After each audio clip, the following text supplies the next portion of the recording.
Okay. All right, so I'll call our budget workshop for March 25th for the Board of Finance to order. And our first presenter and departments will be the Senior Services, Elderly Commission, Social Services, and Park and Rec with Melissa. Can you turn on multiple chairs, please? We'll have a chair next to chair on the bottom. I don't have a mouse, sorry. That's great. And where do I see it? Bottom where it says share, that's up there on the right hand side. You'll find it in here. Thank you. Congratulations. Share a second. Thank you. What is this? I have no idea. So what are you doing? You're hosting the meeting, don't you share? He's not hosting it. Oh, it's kind of. Did you sign into my meeting? It's decreasing. Yeah. Yes. Thanks. You're not here. I didn't admit you.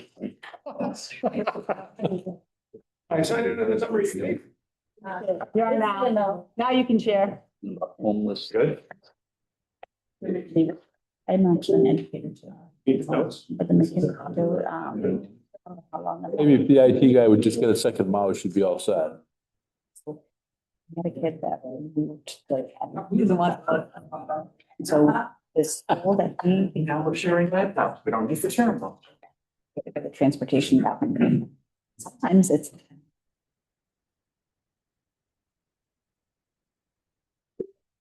Okay. We're good to go? Okay, thank you. Good evening, everybody. We have a very new board here, so I'd like to just introduce myself. My name is Melissa Maltesi. I am the Director of Recreation and Community Services here for the town of East Windsor. This is my 20th budget cycle, so I think 20th, 21st, somewhere around there.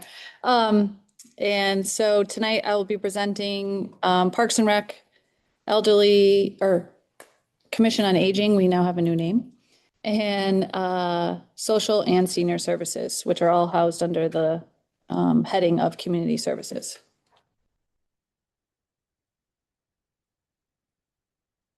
I can go.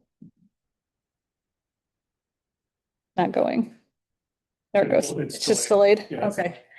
All right. So as I had mentioned, the three divisions. Our mission is fairly simple: ability to provide a one-stop shop since we've moved into our multi-generational community center, enhance opportunities for intergenerational programming and community-wide events. And we're looking to expand upon our community connectivity, making sure that everybody has a resource at every age of life. So we'll start with Parks and Recreation first. I don't know if you need to turn to anything in your packets, but the Parks and Recreation Department is dedicated to enhancing the quality of life for our residents by providing a variety of recreational and maintaining well-kept parks and facilities in conjunction with our wonderful Public Works Department, who helps maintain all of our parks and grounds. The commitment is evident through our active community engagement and promotion of healthy lifestyles. Some of our goals for this upcoming year are to strengthen our community partnerships, expand upon our intergenerational programming, continue to seek grants, advance our townwide CPR and first aid initiatives, and continue to streamline our services. One of our big goals this year is to migrate our Facebook pages and websites. Very similar to this presentation, everything we do is in triplicate. We have 3 separate budgets, 3 separate Facebook pages, 3 separate web pages, so it is a lot. So looking to try to streamline all of that for the one-stop shop kind of model. Some of our registration comparisons since we've moved into the community center, we've taken on the ability to take senior programming and merge them with Parks and Recreation in regards to utilizing our MyRec software, which is our registration software. So now we're able to take credit cards, cash and check for everything that the residents and non-residents do within the community center. And we've grown our percentage for registrations by 119% since last year.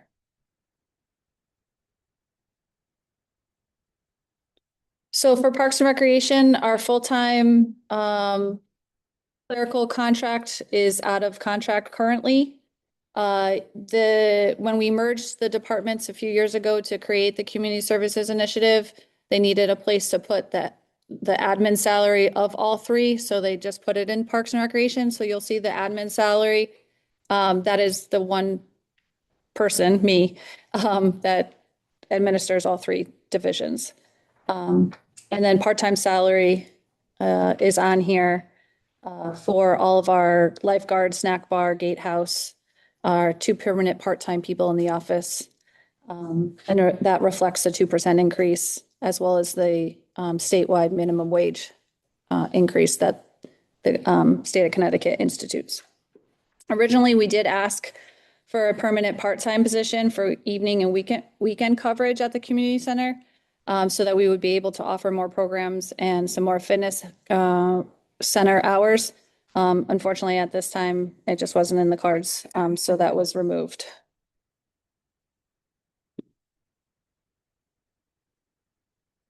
Some of our department expenses, so you'll notice that to operate the 7 parks and playgrounds that we operate fully, that's only 24% of our budget. So we're very cognizant of the means and stay within our means. We are asking for a nominal increase this year for supplies. We have a very robust soccer program here in East Windsor, and the cost of paint has increased significantly. We no longer share that cost with the schools, so we need to be able to make sure that we can line soccer fields almost year-round, with the exception of the couple of winter months, because our soccer fields are active 7 days a week. So you'll see a nominal increase. Originally, we did also ask for funding in professional services for portalets at East Windsor Park for preseason and postseason usage. We don't turn the water on while there's still a possibility of freezing. So having a portalet near the new playground that we have would be helpful for young families that utilize that almost year-round. And then we also asked for additional funds for weekday cleanings of the bathrooms at East Windsor Park by our cleaning company. Again, those were part of our original ask and were removed by the Board of Selectmen. Just some of our stats for East Windsor Park, which is our revenue generator here in East Windsor. Our non-resident attendance and revenue growth grew substantially for weekdays and weekends, especially for adults. Our pavilion rentals are up. And so overall, our revenue increased about 16%, which was driven by non-resident ticket sales and pavilion fees.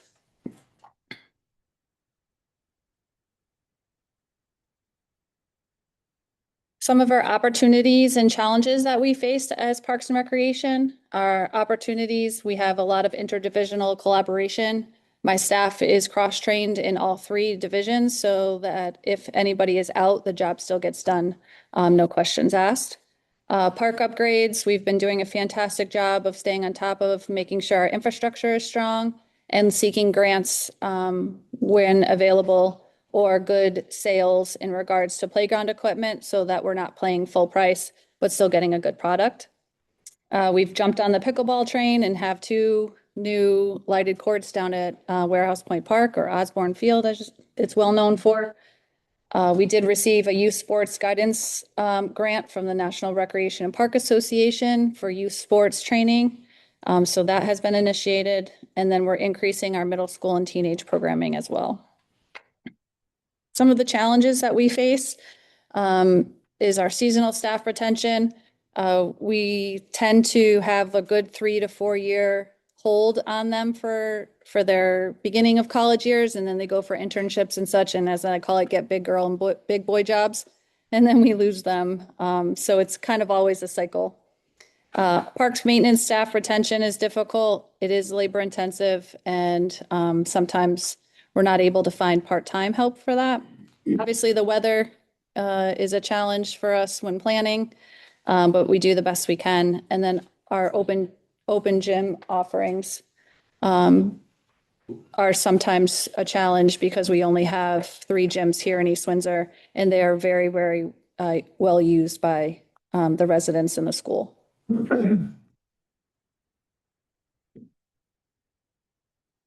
And that was Parks and Recreation. Do you want me to stop like each division? Go through them. Going, okay, sorry. Perfect. So senior services is a focal point for the population in East Windsor of 55 and up. When we moved to the new community center, we did lower the age from age 60 to 55. We're seeking to help those seniors age in place, offer them recreational programs, social activities, and a number of educational programs. We've had a tremendous impact on the community thus far. Since moving in June, we've had 145 new registrants join the center, and a lot of them are now starting to come on a daily basis, which is nice to see. Feedback from them indicates that the activities have positively impacted their mental health and overall well-being, and helps to reduce feelings of isolation among seniors, which is something that we see on a daily basis. We have a number of seniors that have anxiety about being home alone, and they will reflect to us those concerns, especially if we have 3-day weekends. So we try to make sure that they have something planned for those long times when they're home.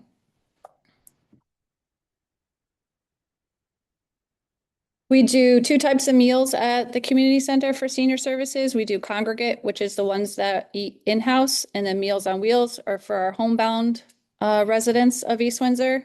Both opportunities are provided by CRT, which is Community Renewal Team. Unfortunately, CRT has reduced the number of days that we're allowed to get full meal service. So we took it upon ourselves to come up with a plan B so that we can still offer 5-day-a-week meals. So we do that in-house now, 2 days a week on Mondays and Wednesdays. So you can see that last year we did about 5,300 total congregate meals, and we're able to serve 1,213 non-CRT meals ourselves. So we did get funding last year to do that, which we are very grateful for.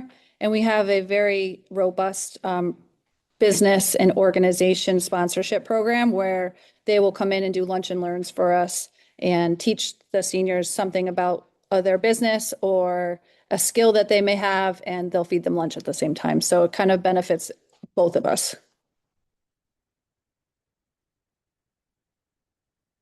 Transportation is another large part of senior services. In FY 24-25, we transported a little over 8,800 clients and went a little over 33,000 miles. That was a 15.5% increase over the previous year. The demand for our service is quite large.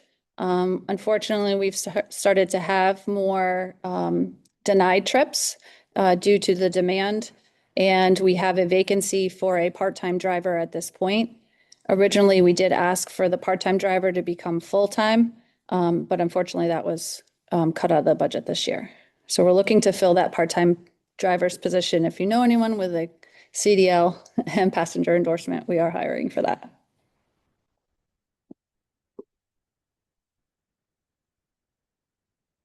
So again, on salaries, these full-time employees are clerical union employees, and they're currently out of contract. The part-time salary increase is the 2% that permanent part-time gets here in East Windsor. And as I mentioned, we were looking to change the part-time driver to full-time. And we also had originally asked for adding weekend evening program and fitness center staff. We have a number of seniors that will come first thing in the morning to use the gym that we have at the community center. And they are looking for weekends and holiday opportunities so that they can complete their fitness goals.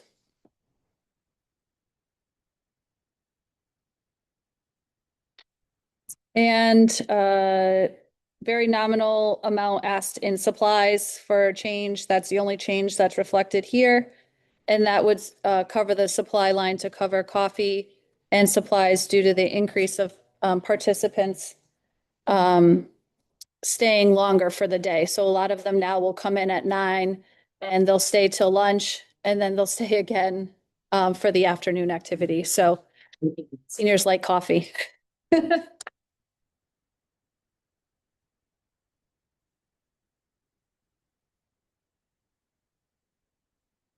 some of the opportunities that we have as a senior services, the opportunity for seniors to come for meals and programming, as I had mentioned earlier, regular access to those healthy meals and cognitive engagement. Studies show that if you can keep your brain exercised, you will live longer. So that is our goal, is to help the seniors that are here in East Windsor stay aging in place. I can say that our oldest senior is 102. And she comes to the center almost daily and doesn't really use any kind of aids to do anything. She participates in our trivia programs, our active strength and balance classes. And then we have our youngest seniors that are 55 and they're playing mahjong and cribbage and just enjoying the hiking opportunities that we have now through the center. Some of our challenges are not having enough meals to serve. As I mentioned, CRT has cut the number of meals that we get per week. We are now limited to 22 meals per day over those 3 days that we have the ability to serve from CRT. I will say that we don't turn people away. We always have some kind of alternative meal on hand, whether it's a grilled cheese or a peanut butter and jelly or something like that.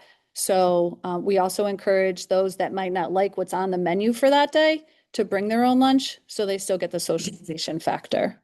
So that's a challenge for us.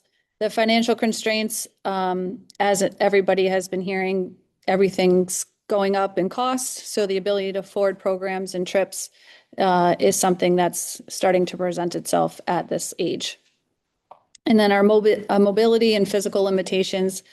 Some of our seniors have difficulty navigating and doing things self-sufficiently. So we're seeing a need for increase of aids for some of them to continue to come to the center on their own.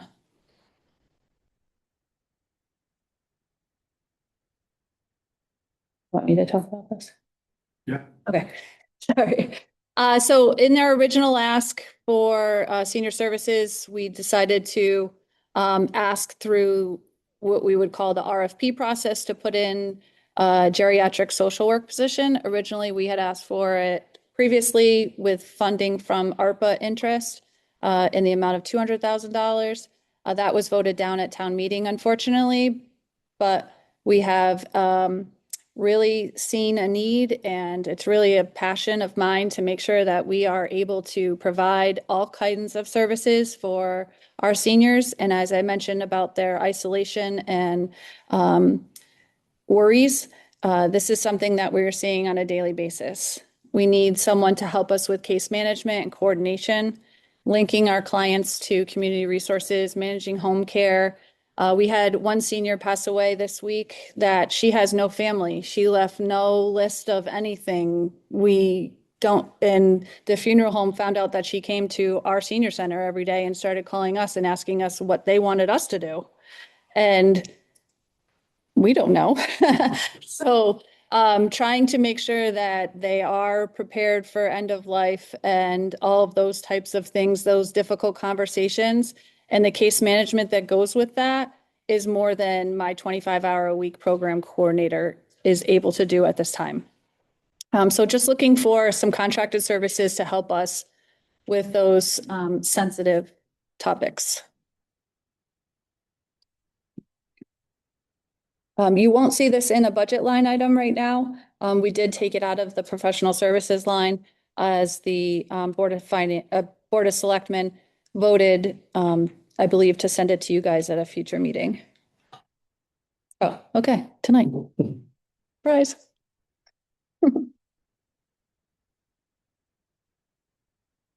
So I am also tasked with the Commission on Aging, which used to be called the Elderly Commission.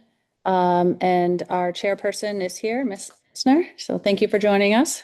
We used to have a pretty robust elderly commission. Unfortunately, we lost most of them. So we reconstituted it, changed the name, kind of gave them a new charge and a new mission, and they've hit the ground running. They have a couple events coming up. They've already done a coffee hour. And we received permission this week to start tabling at a local grocery store to be able to get some more attention to their mission and what they would like to do. So the Commission on Aging is responsible for helping us to kind of get the word out about senior services, what types of programs that they want to participate in, and to really complete that mission. They previously had a budget of $750, which was inclusive of their recording secretary. We've changed the times of their meetings now to daytime. So myself and my other program coordinator are available to do the minutes, so they no longer need a recording secretary. So we've asked now to change that into supplies or fitness money, instructor money, program money, so that we can start having more events sponsored by the Commission on Aging. They have some really great ideas of how to get people in that are on the younger side of starting to be seniors, and those that might be considering retirement and are looking for volunteer opportunities. So that's what that ask is for. So that's the $1,250 that you see there.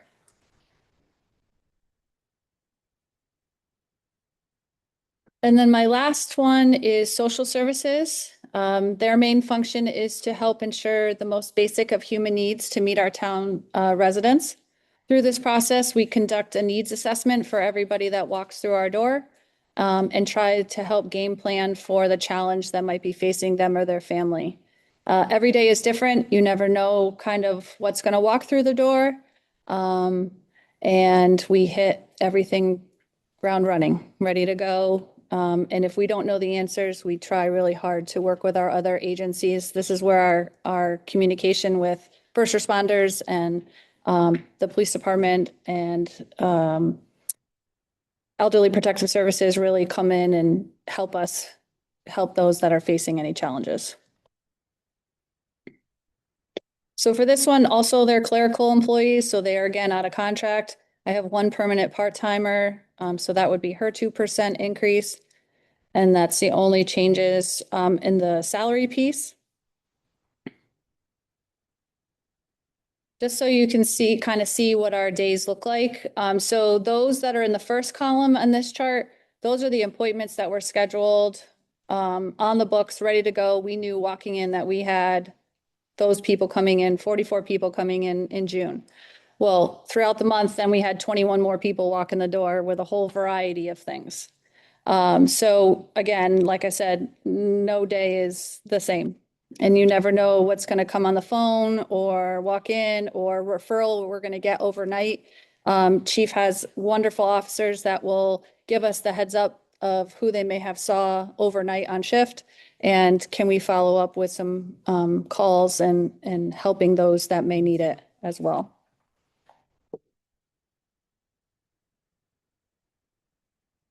Some of the programs that we run at social services that are beneficial for our residents are renters rebate. Community renewal team provides the money for our energy assistance program. That's to help everybody keep the heat on for the winter. Last year, we helped secure $305,541.99 of energy assistance money. We helped the Five Corner Cupboard renew their food pantry applications. In our office alone, we did 180. And that's 355 individuals that are receiving supplemental food assistance. And another program that's starting soon again this year will be our senior farmers market nutrition program. And they get a card that is fully loaded for them to go to the local farmers markets to buy fresh fruits and vegetables.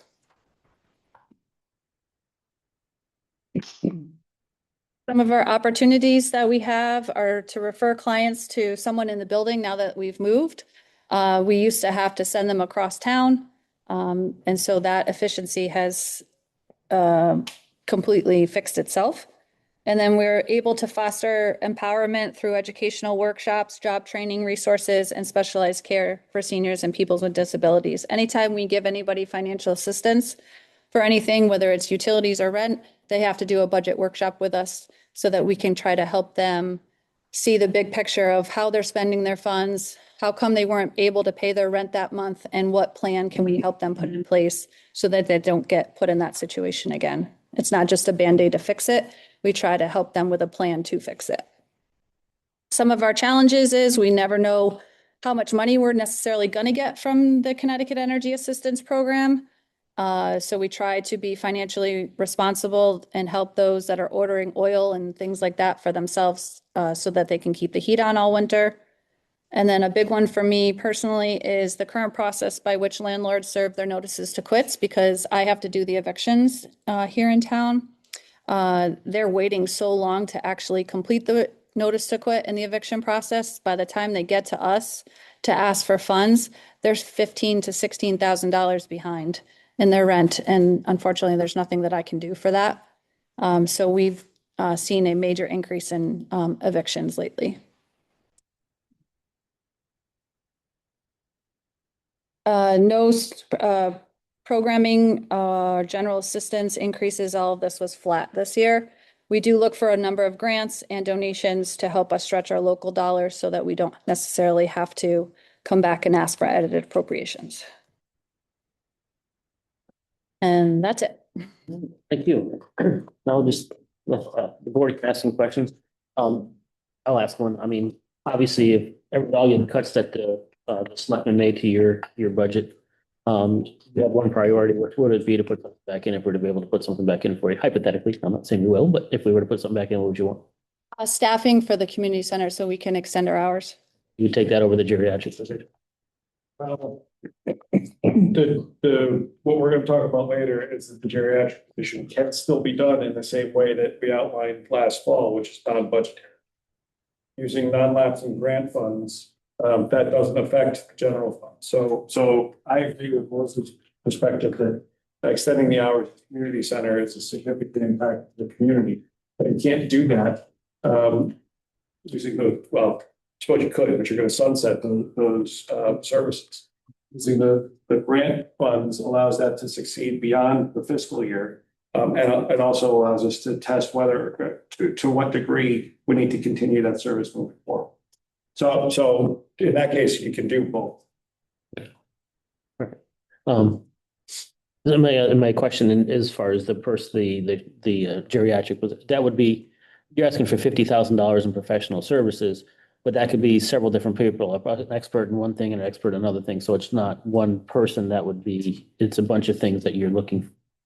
It would be a contracted position through a agency. Okay. Where there's potential for billing through Medicare, Medicaid. Okay. So we've done some additional research with people who are in that industry over what a program would look like here. And we have a 25-hour-a-week person in-house that does additionally, so she does some of the initial intervention, but she also does programming for the senior center. So we really only have her for a portion of that time.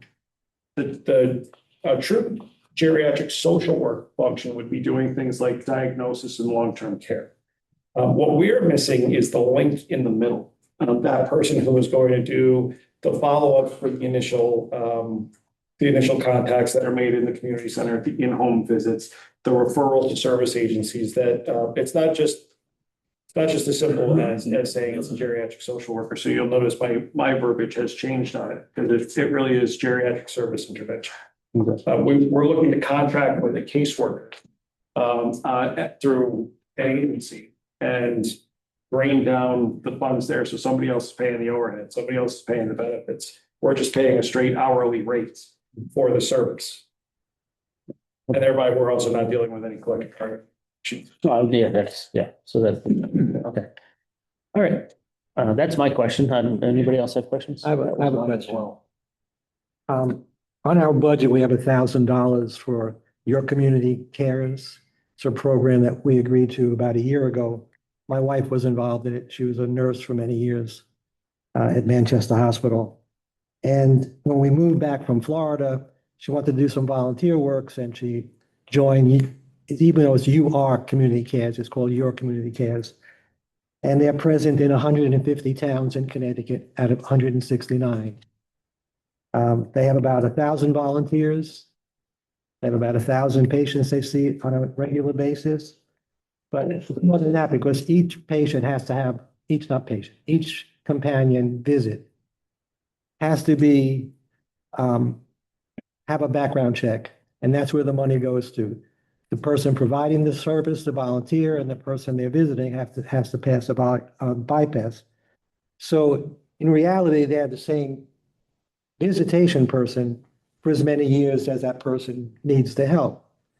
So one volunteer might only take care of 2 or 3 people. Because if they, they might only want to work 2 or 3 days a week. They have a new service now where they could do visits by phone.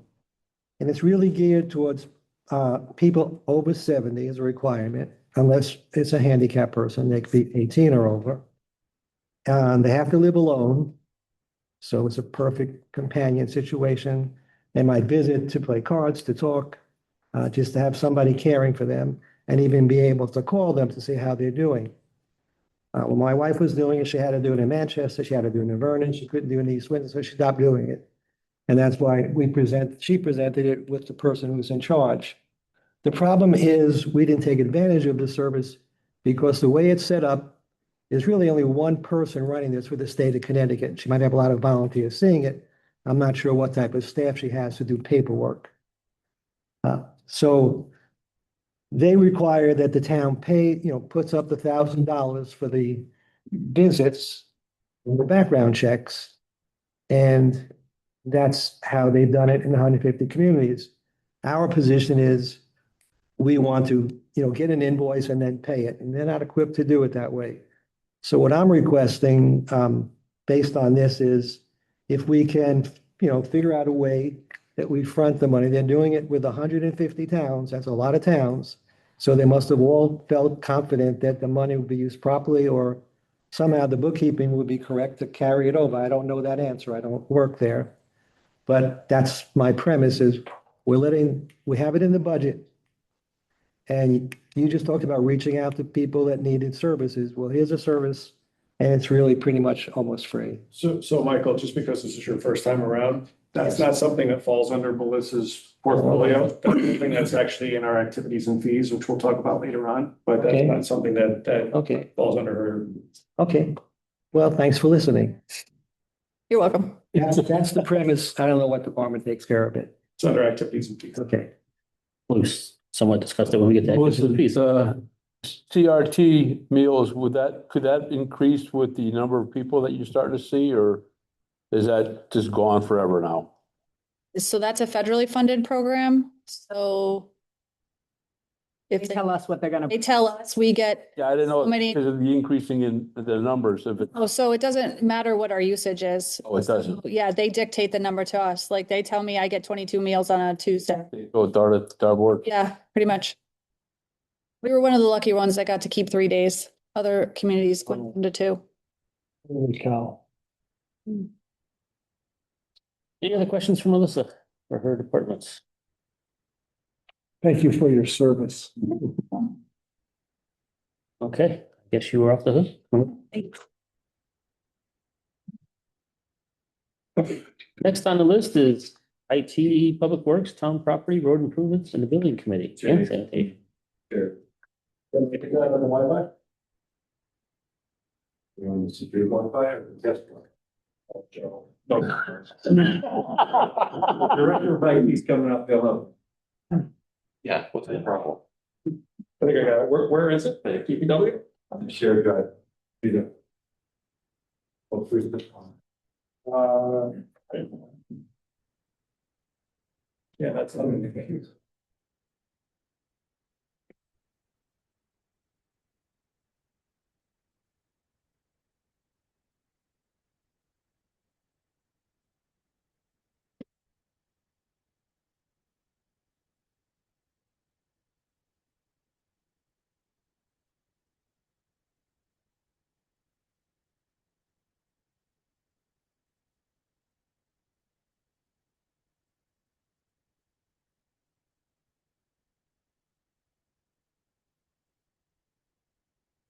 Can you confirm that that's it?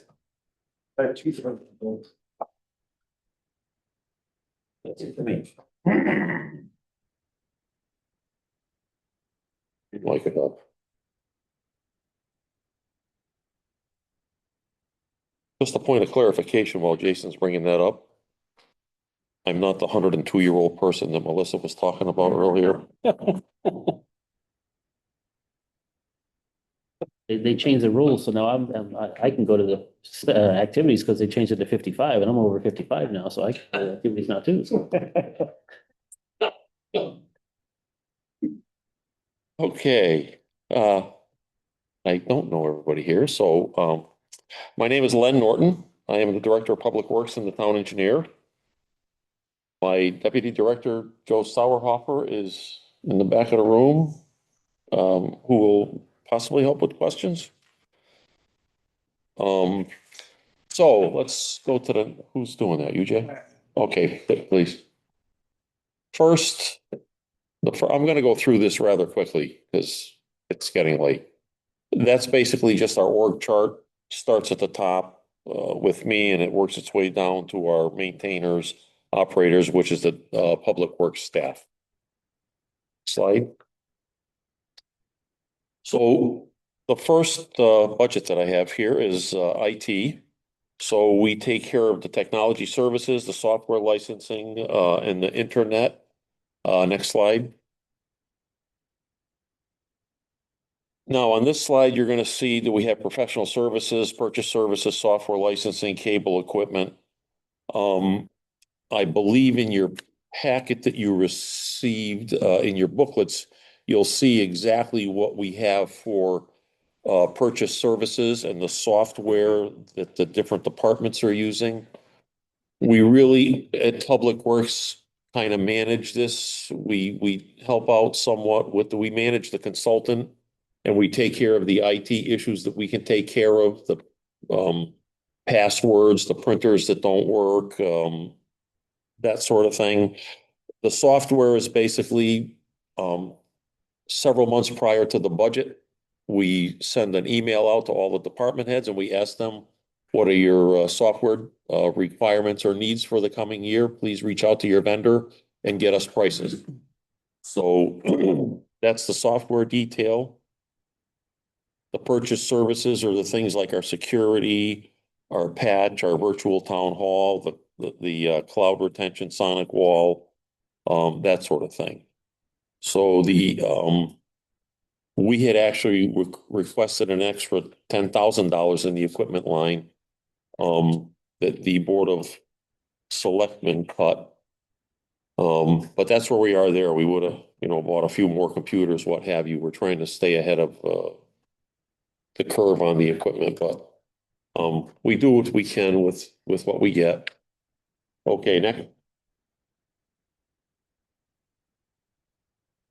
Public Works, I'm not gonna read everything. You can see up there, those are the things we do. People know us, believe it or not, people think we sit around all year waiting for it to snow so we can find something to do. That's really not the case. There's a number of things that we do, as you can see up there, and we're hopefully out of the snow removal part of it and moving into basically everything else that's up there. Our budget.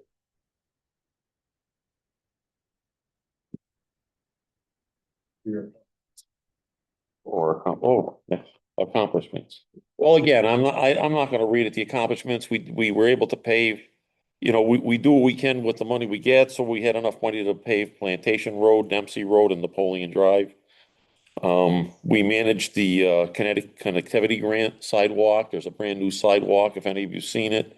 It goes up Depot Street, up Reservoir, up Windsorville Road. We're actually looking to get another grant so that we can expand upon that sidewalk and possibly do something in this side of, go down maybe Old Ellington a little bit, or Rice Street, and plus we're going to try and get the money to put a sidewalk from Route 5 down South Water Street to the park. That'll be one of my jobs to design that if we get the money. And then we'll put it out to bid to build it, but that's the way they're talking. That could be 2 years in the future. It's state money. You got to get, it's paperwork and what have you. Then the basic things that we repair catch basins, we maintain drainage outfalls. We got rid of the dock at the park, the old dock. We manage the turning Scout Hall into a community center. We do the IT management, which I just talked about. We oversaw the replacement of the high school track and we did the replacement of the middle school water line. They had a water line break, actually, a couple winters ago, and we took care of putting a new water service in from Main Street, into the school. Okay, now, okay, there's the budget numbers. Excuse me. The full-time salary line, includes all of us, the maintainers, the operators, and there is a permanent part-time administrative assistant. We actually were a little proactive on that. We felt that we could try to move from a full-time position there to a part-time position, permanent part-time position, 25 hours a week. So we saved some money there. The Public Works employees, their union will actually be out of contract June 30th. So the salary line represents what they currently make. We don't know what will happen with negotiations, but that's what that is. We had $22,000 in for a part-time help for the summer to help us out with some of the parks, opening and closing the park, cleaning things. The Board of Selectmen took that out. Our overtime, we're asking for a few extra dollars. I'm gonna tell you right now, we're in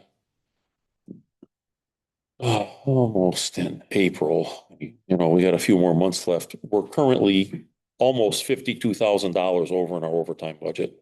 And we do not schedule overtime like South Windsor where they do their leaves on weekends and nights. If we're working overtime, there's a problem. There's a tree down, there's a road blocked, whatever. There's water flowing everywhere. So just to make you aware of that, we'll live with what we get, but there are possible issues. Then we have our professional services, our supplies, dues and fees. I just want to find a piece of paper here.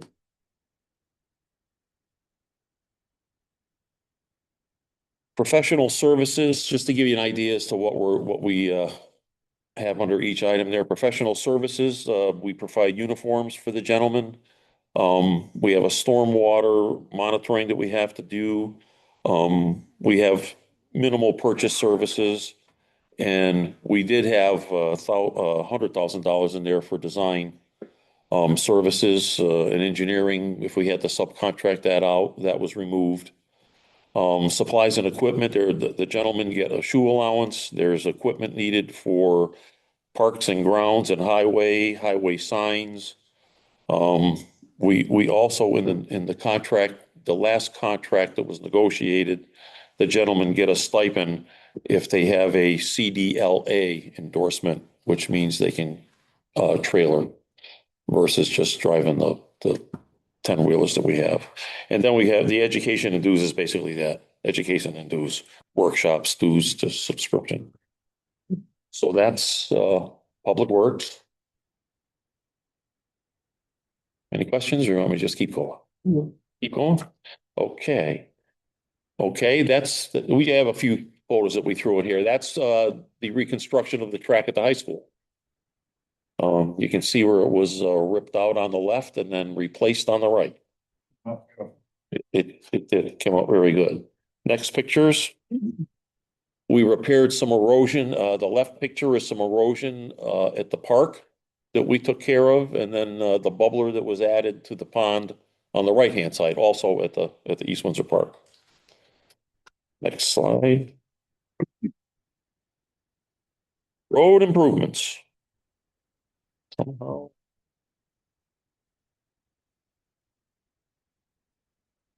Okay, road improvements.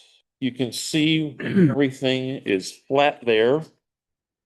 We had requested a little extra money under the salt and sand line.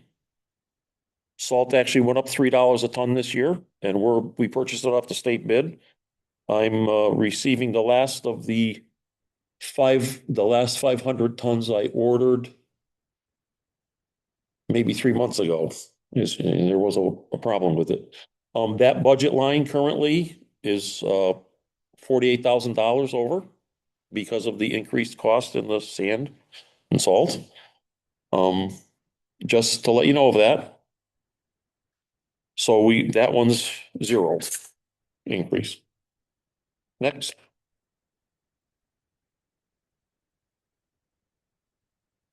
Okay, left photo, South Water Street. A few years ago, we had what could have been a catastrophic situation there. There was a hole in the road that we thought needed to be patched and realized upon inspection, there was a metal pipe in the road that the top of it rotted out, and we were in danger of losing South Water Street, which had I believe it was a 24-inch water line that served Bradley International in Windsor Locks and a 30-inch sewer, or vice versa. There was some serious utility there. During COVID, on top of it, very difficult to get a hold of DEEP for permits to work within the flood zone for the Connecticut River, until I told them I needed the name of the person that was going to be responsible when the road failed. And all of a sudden it was Oh, okay, here. very quick. Oh. The Corps of Engineers never even came out. I took pictures and they were happy. The right-hand picture is just some drainage work down behind off of Depot Street where Farms Road and Acorn is. Next slide. Beavers, wonderful things. That's East Road. Beavers did that. We had to replace the culverts and clean it out. We periodically, there's a few areas in town where we certain times a year we have DEEP approved trappers that will come out and take care of the beavers for us. Oh, that's another situation. Next slide.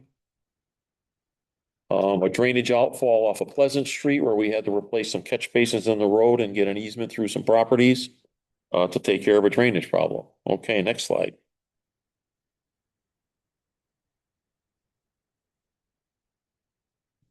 Engineering. There is no separate engineering budget, but the types of things that we do in the engineering department are the road cut permits, plan review, plan design and inspection. That's a plan that I did for kind of the end of Rice Street near the town line with South Windsor. There was the end of the drainage pipe actually fell off. So I designed that. We went out, repaired the pipe, actually put a storm manhole, dropped the elevation of the pipe coming out to a flatter elevation so we wouldn't have erosion, built a plunge pool, and it came out very well. Next slide. Those are the accomplishments that we had at the engineering department.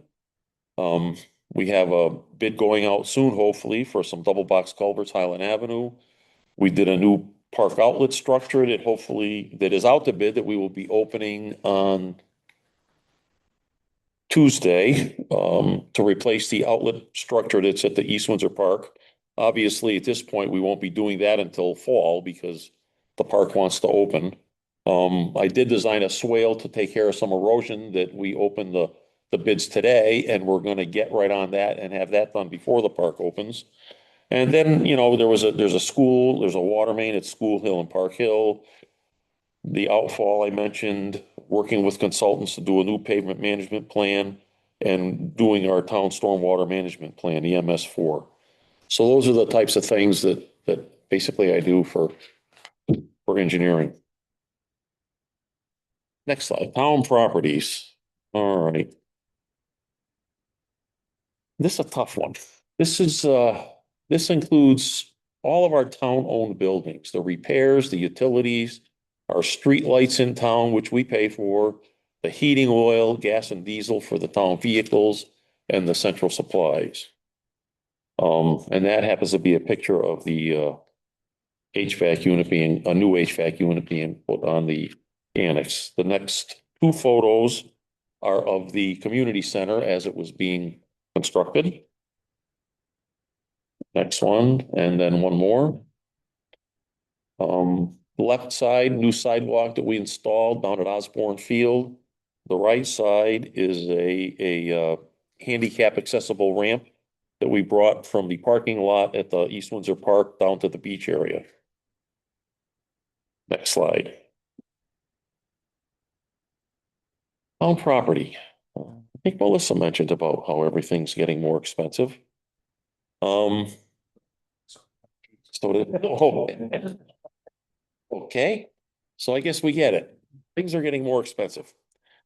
So you can see what we've asked for. You can either read it up there. It's the same numbers are on the sheet that you have in your books. We did ask for 95,000 into vehicle maintenance and 95,000 under building repair. They were cut to the numbers you see there. Currently, the building repair line, we're over by about $1,700. And a lot of that is actually, I mean, it's the basic building repairs, but we've had some HVAC issues this year in town. You saw us replacing a unit on the annex, and they're old units. Some of them need to be replaced, and it just costs money to repair them. The other items going down, the hydrants and the water, that's Connecticut Water. We're at their mercy. Same with the sewer. We're at their mercy. They went up a little bit. Let's see, custodial services went up. We have the sewer and the custodial services. Some of those numbers are because of the community center, which we weren't paying for before. That was Scout Hall. So that went up a little bit. You can see electricity went up a bit because we had a super deal for 5 years actually, and it ran out. So starting, I think January 1st, was it? Starting January 1st, we have another good deal. I mean, when you look at what's out on the street, we have a good deal, but it's more than our super deal was. So the cost goes up, which is also reflected in the cost of the street lights. It's all the same. It's, Eversource. And then there's the propane, the oil, heat, and then the gas and diesel, which are kind of market driven, but we conserve when we can, and we do the best we can. So that's town property. Next slide. That's basically just a debris staging area at Public Works. Those are bags of leaves that we pick up in the fall. We bring them, we drive around with split up the town, a couple of crews, smaller trucks, throw them in the back of the 450s, 550s, 1500s, whether it's a Ford or a GMC, and we dump them there. Then when we have some time, we load them into a large dump truck and we bring them to South Windsor to their leaf dump. And there's the next picture. That's just doing some tree clearing at Public Works, actually. That's Public Works or Abbey Road? Oh, that's Public Works. That's Public Works, right? Yeah, Public Works. And the green, that's Distinctive Tree Care. That's our tree company that we contract with. Next slide. And this, the vehicle maintenance, as I said, we were looking for a little more money, and, things just cost more, as everybody's been saying. We have a mechanic and a few people that are mechanically inclined. I am not, however, one of them. But those lifts are a few years old now, and we have another set that we can put our large and small vehicles on. Before the mechanic was on a creeper underneath, we were still doing all the work, but it was miserable. You come in, you're plowing snow, you blow a hose or you do whatever, you bring the thing in, and now you're on a creeper underneath a truck that's just dripping salt and snow and water and mud. And it's like, this is a much better setup. But even though we do all the mechanical, or 95% of the mechanical work, the big springs and different things that have to go out, it's still the cost of the parts, the cost of tires, the cost of everything is just oil, hydraulic fluid, everything's just goes up. I will say, those lifts are on wheels. You're never gonna catch me underneath a lift on wheels. These things, there's locks that go in there. Yeah, parachutes work too. I'm never gonna wear one of those. You're missing out. Well, there is really no reason to jump out of a plane that can perfectly land by itself or a helicopter. Same. Okay, sanitation. This is actually everybody's favorite topic.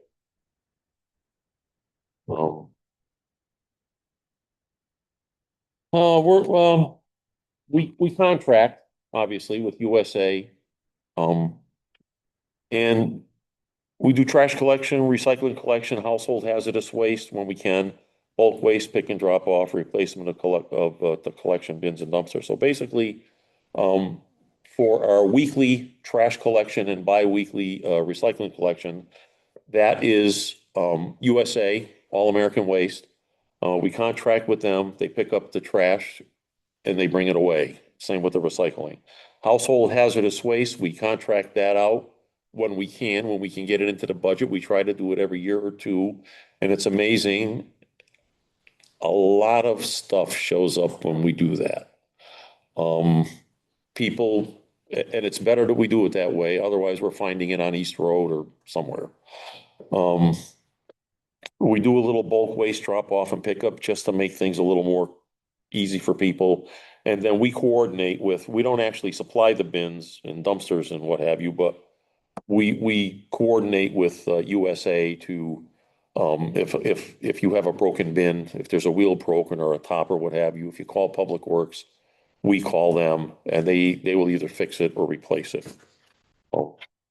On your trash day usually, I think. So the next slide is what it costs to do business. And this is all basically by contract. We signed a new contract 2 years ago. Yeah. 2 years ago. And that's about what the increase is supposed to be, approximately 4.5%. The thing that changes, the collection is set. They charge us so much to collect our trash and recycling.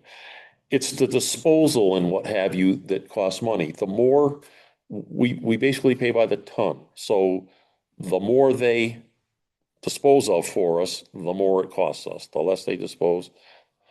We got hammered during COVID, and people are, now that a lot of people are still working from home, they're still cleaning out, whatever. So it's what it is, and it looks like it should be about a 4.5% increase this year is what we're estimating. And we base that upon history, what we've had the tonnage that we've taken in the last 5 years and try to average it. And that's that. Next slide. Building committee. Oh, that's just for recording secretary, and I'm the liaison to the building committee, so I have their budget for the secretary. And that's it. If you have any questions.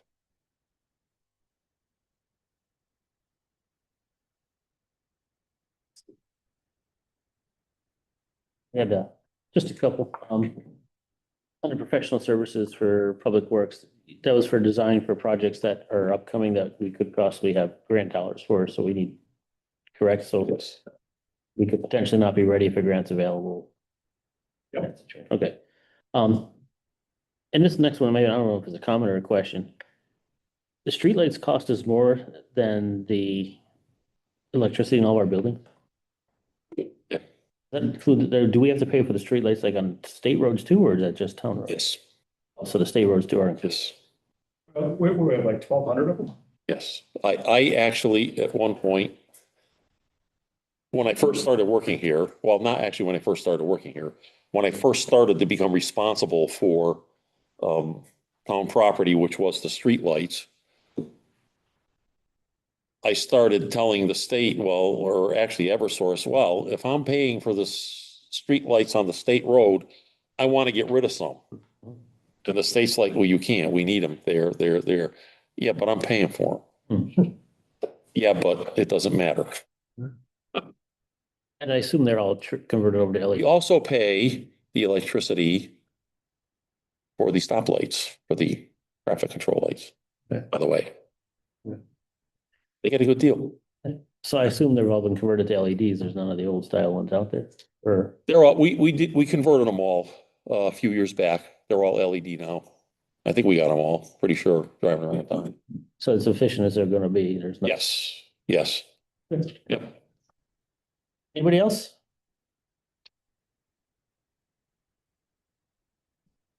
Oh, okay. Okay, just on a parting statement, I just want to say that we have a really dedicated group of guys, and I think I want to leave you with something that a lot of people I don't think understand. Anytime that there is any kind of a natural disaster here in town, I don't care if it's a hurricane, a flood, a blizzard, a snowstorm, my guys are the first guys in and the last guys out.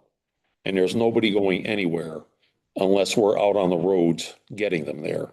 So I think people need to understand that it's a pretty necessary function, and the better we have, the better funding we have to be able to operate, the better we can do our job and people can get to where they need to go. If you had your druthers, hypothetically, what would you like to have replaced in your budget? Well, I think, the money for the engineering would be great for the projects that we could do, but the cost of everything is going up. Yeah. We need money for vehicle maintenance and town building maintenance. Like. Huh? Who? Yes, me a question. I mean, I heard earlier, we're talking about leaving the community center open longer at night or longer hours or whatever.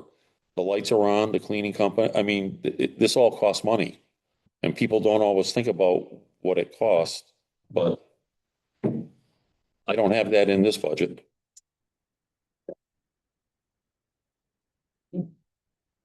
Thank you.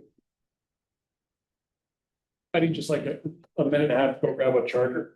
Otherwise, his presentation is gonna be gross.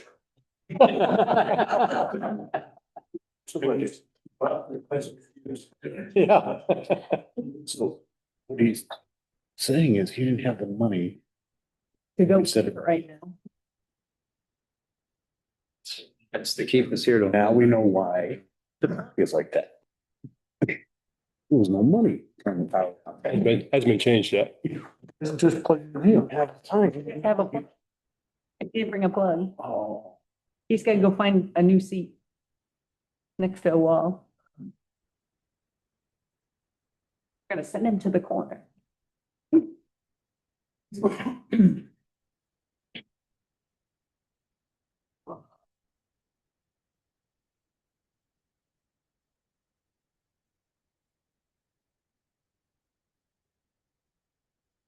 Safety number 2. It's the maintenance on their vehicles. Good question. You wouldn't drive? Nah, it's all right. I'll let you drive tonight. Like I said, told the, Just don't trip over his cord. no, I'll try not to. If I trip and fall, you guys can, we generally do a little bit of comedy in this, so we're gonna try to do what we can, even though it's been a bleak night, but I do come from a generation of paper mache and macaroni art, so I'm gonna let him do the IT part of this whole thing. So, for those of you who don't know, I'm Matthew Carl, the Chief of Police. Took over as Chief of Police June of 23. So not new, but I've been with the town for 30 years. I'm coming up on my 30th anniversary in August if I make it. So Deputy Chief Ben Murphy's been with me almost the entire time that we've been doing administration, took over from the previous administration. So first part of the budget, I don't have a presentation for. It's the police commission. It was reporting secretary 125 times 12 plus $100. So that has been reduced to $100. So we hope that holds in this budget process. So next part is Amy, they have the new numbers, right? That was forwarded from the Board of Selectmen Yes, with the cuts. their books still are the original ones, but they all got a report showing what the numbers are now. Okay, all right. And the different levels. Okay, It's in the message that Jay did. So I added. His presentation tonight. Okay, I added a couple slides. If there's any questions, please stop because I did it to make sense with me. So, but basically, if you know a little bit about me or if you heard me speak, it's always, where we came from, what we're doing and where we're going. So I wanted to put a little bit of some updates. You see these Windsor Police Department updates. So some of the things that we do is the Citizens Academy. For those that don't know, we once a year, this is the third year, we just started it the other night. We bring citizens in and we give them an 8-week look at what the police department, it's an in-depth look at what the police department does. And we like that program and we've had a lot of success with that. We also do reach out to the youth leadership. We have an FBI National Academy program that Deputy Chief Murphy runs. He did that one in New Britain before he came here. He brought it up here and we did 2 years so far and that's successful. One of the big things that the police department wants to do is always reach out to the community. We're huge in, for those that you don't know, and maybe on the board, we're huge in the community in policing. So we also have an Explorers program. That's the younger individuals that want to be police officers. They come in, they get a look at some of the things that we do, and we have some advisors for that. We received accreditation this last year, Tier 3 accreditation for the state of Connecticut. That's just a three step program that we've been working on for a while. That basically says that we've reached state accreditation standards for our policies and procedures. And we have to prove that we do these things. We can't just say we did them. We have to prove that we did. So that's coming up later this spring, that we'll have proofs that we hope to keep the Tier 3. And I know we will because our accreditation supervisor, Lieutenant Lee, is fantastic at it. We upgraded tasers, website, computer, medical equipment, and cruiser supplies. We try to keep up with that every year. I'll mostly note that our website is overhauled the last couple of years. It took about 18 months to do it, but it's up there now. There's an interactive dashboard. If you get a chance, if you're bored, just type in East Windsor Police website, go to it. There's a lot of information about what we do, information that we provide. There's services for you, and there's an interactive board you can click on. You can see crime trends, what we do on our daily log. And there's really a lot of information that you can glean from that and our calls for service and what we're faced with. And then lastly, we upgraded our drone program. We have 3 drones. One's really training, one's DJI, which is a Chinese drone. It's always questionable when it's going to be grounded. And then this latest one is a Skydio drone, which is American made. So we're pretty happy. We're excited about our drone program. And so we upgraded that last year. Next slide. So personnel, what do we do with our personnel? We onboard 2 new police officers. We were hoping to onboard 2 new police officers, and I'll get into that in a minute. Currently completing the background for 1 additional officer, which again, I'll get into in a minute. I didn't change all these slides. We promoted 1 sergeant, which did happen this year. He's on his own. He was a detective that moved over to the supervision. He did a short FTO process, and he's on his own now with his own shift. We moved our ACO from part-time to full-time based off of the demands that we've had. We've had a part-timer for almost 2 decades. The work dictates that we needed a full-timer in that position. One of the things that I think is not unique to us, but again, you'll hear it from anybody that has a part-timer, and it happened in the YSB. When a part-timer gets trained to be an ACO or YSB or something like that, then they're attractive to full-time positions, and you lose them. So we were in the process of losing Rebecca, who does a fantastic job for us through the grace of the Board of Selectmen and some of the moving around some money from a vacancy that we had from an officer leaving. We were able to move that to full-time. We're hoping to keep that because she does a fantastic job. And, if that gets cut, we're gonna have some more challenges. We implemented a new fleet management system and equipment supply tracking. Everything we try to do is efficient. Try to be more efficient and cheaper. So tracking all the equipment and the fleet that we have, keep up with our maintenance so that we don't have longer repairs.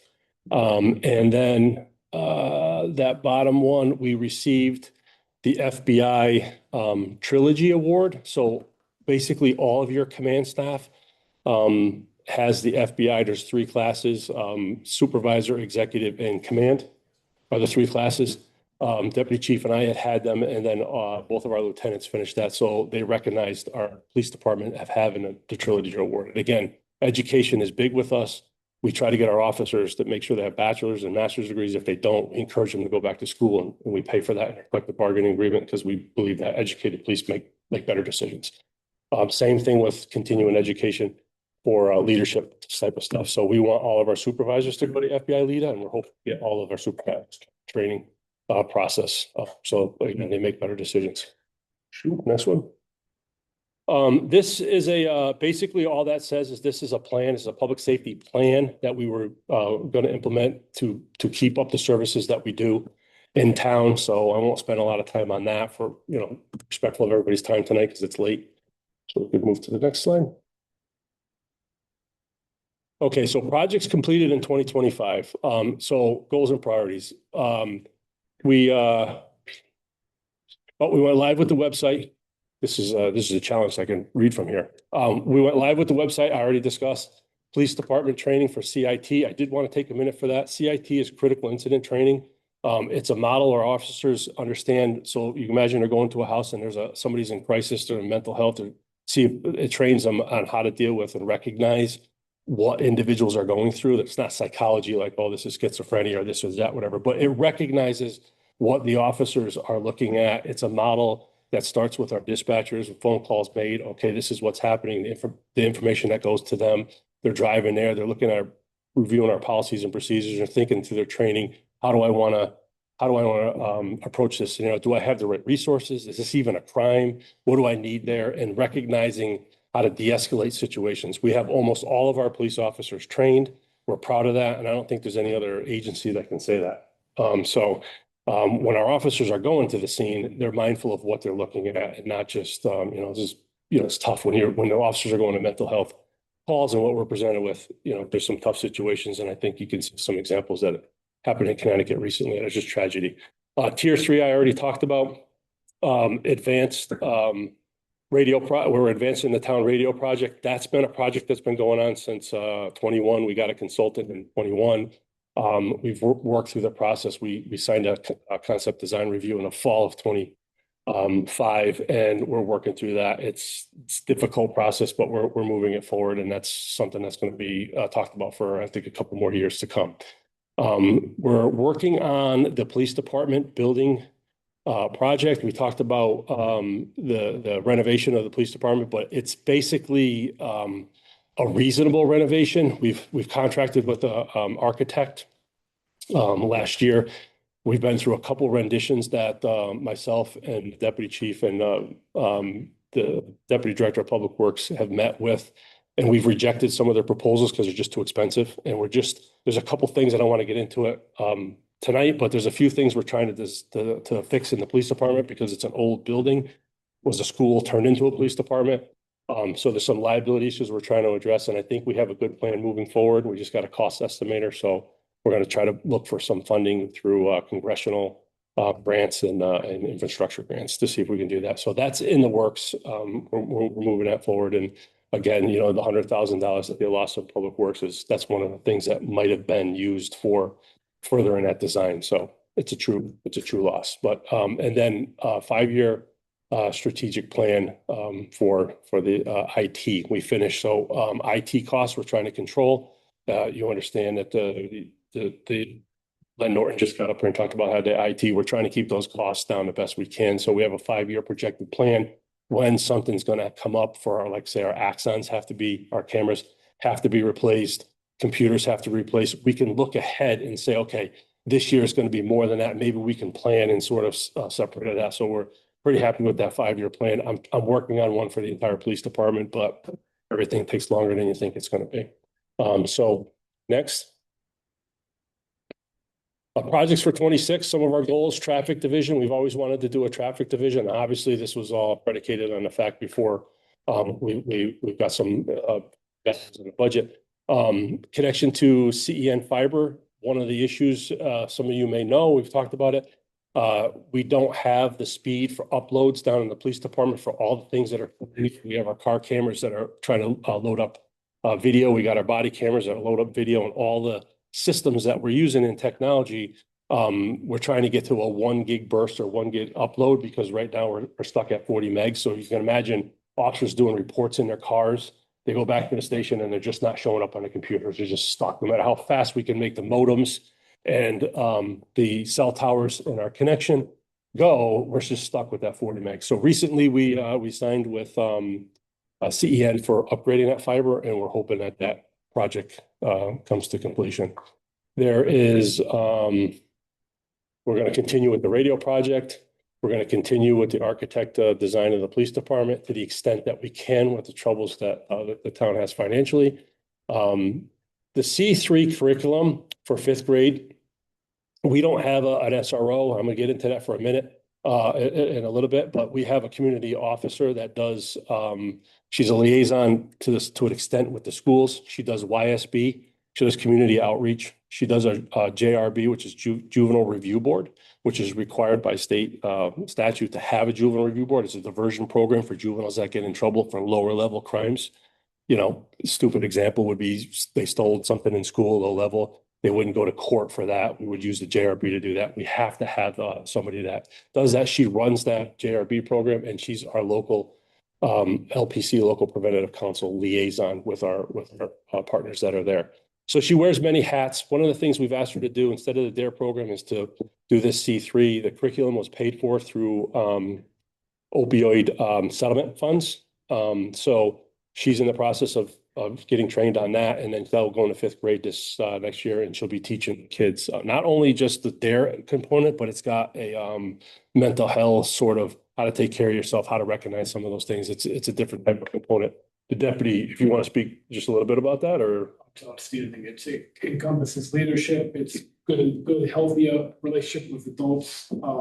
Talks about, again, just the substance, heavy on vaping now too. So it's not just the drugs and alcohol. It's all encompassing. They actually instituted this in the town of Southington.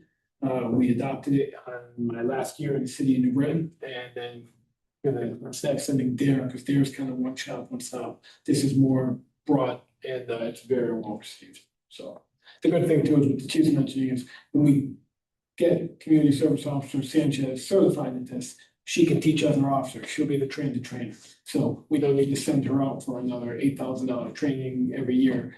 One in-house, we can teach more people and then put that curriculum to use at Broadbrook Elementary. so that's the program we're gonna move forward with this next year. So, and the last bullet you see down there is implementation of a new alarm program.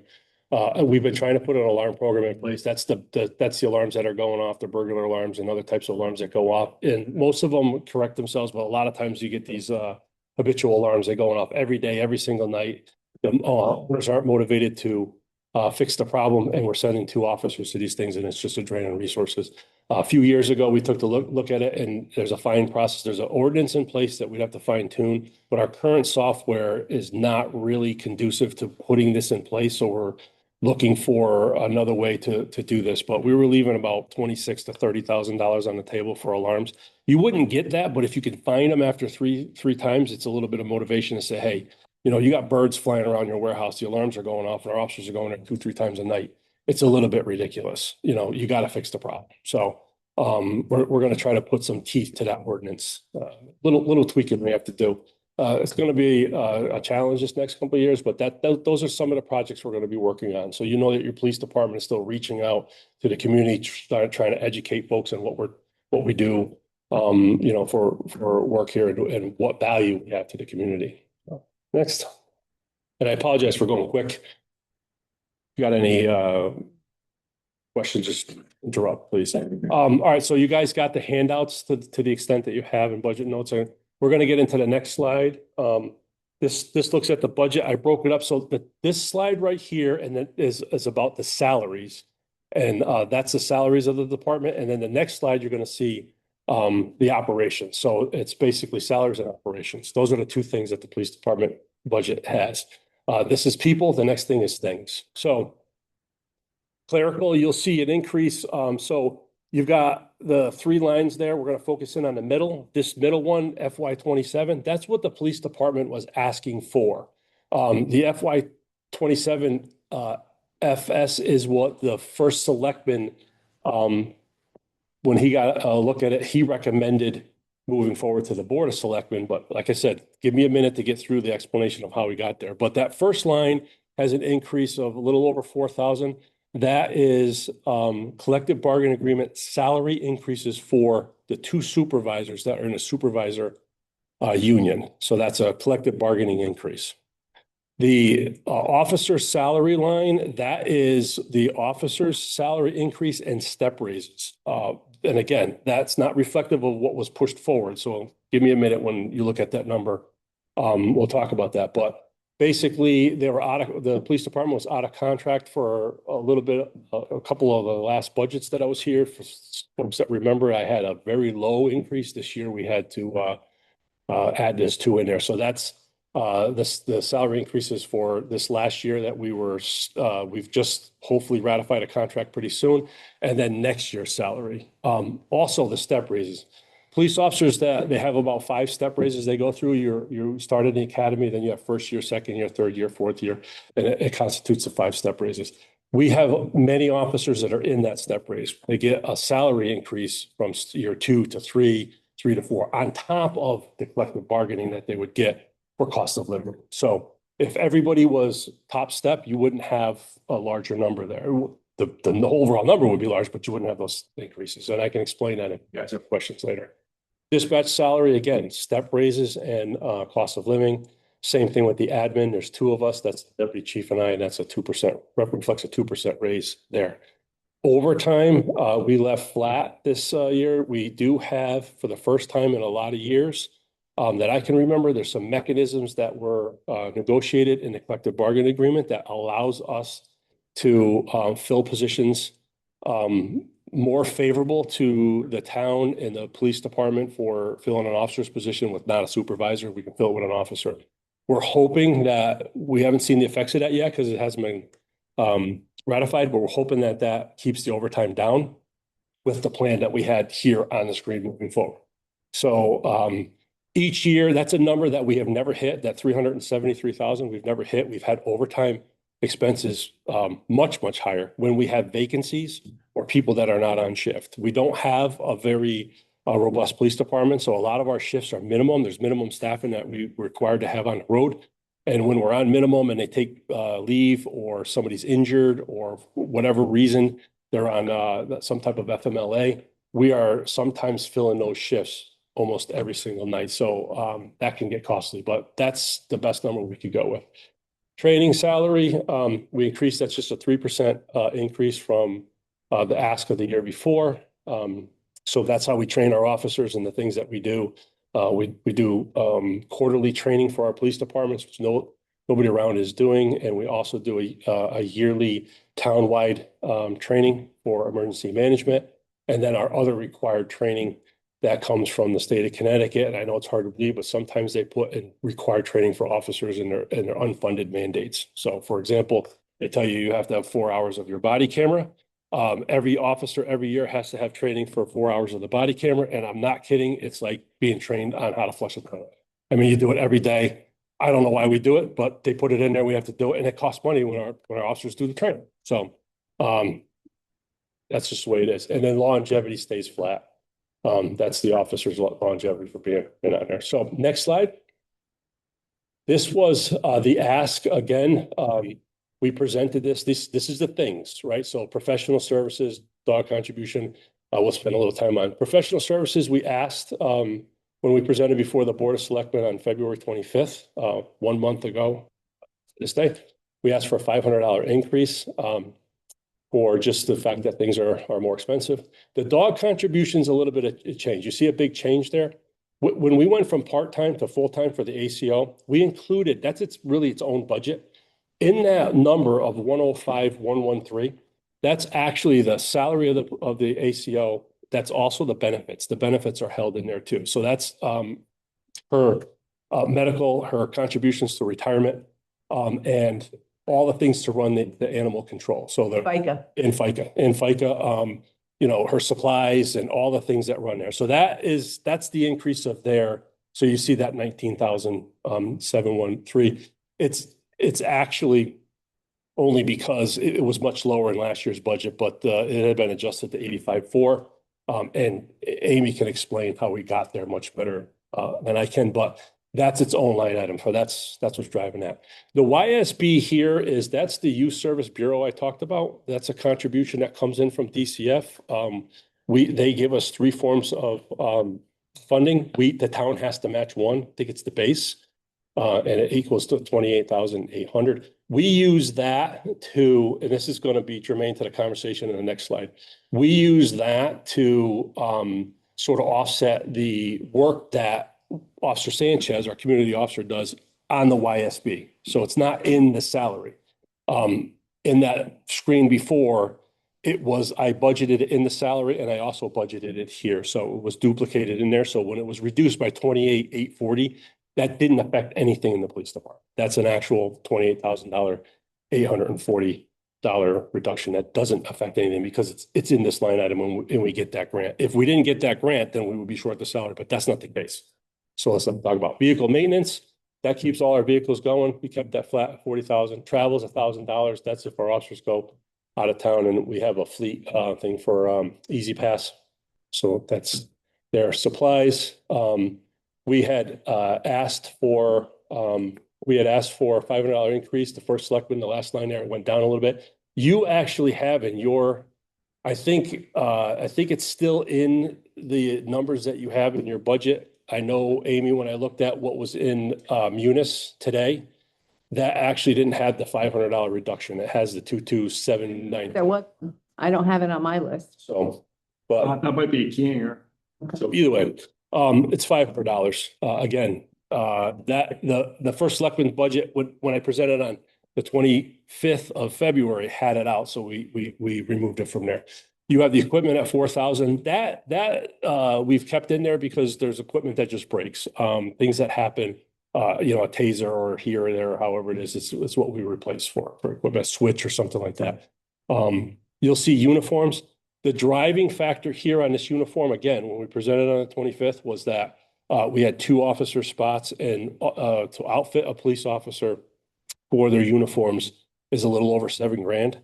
So if you can imagine, everything they do from the academy to where they wear on there's about $7,000. So we increased it by the cost of like 2. And then the dues and fees were reduced. We had asked for about $14,000 additional than that. For the PDS, is that center line there, that constituted 2 people going to the academy, which is about $4,000 each to train them in the academy. $1,000 increase for CRESS, which is our capital emergency response team. That's our SWAT call outs and our high risk warrants and stuff like that. They were going up by $1,000. Some ammunition cost that was going up, and then some training cost. That was reduced in the first selectman's budget moving forward. So it went back to the 2020, the 26 revised. So that was the budget on the 25th, and everything was perfect. On the February 27th, the earth moved below all our feet. So in that process, if you want to go to the next slide, in that process on February 27th, when it happened, I happened to be in a meeting with First Selectman and Amy, and I have to spend a minute explaining timing because timing is important on here. When we go back to those 2 officer positions, we had 2 vacancies from last year. We lost a sergeant in December, and then previously towards the end of the year, last June, we lost our SRO, Officer Valencia. One moved away, one went to another agency. That created 2 vacancies in our position. We had a little bit of funding that we used for the ACO that I explained, but then towards the end of the fall of 2025, we tested for the 2 positions that we had vacancy for. We had about 40 candidates come forward, which is a lot in this day and age.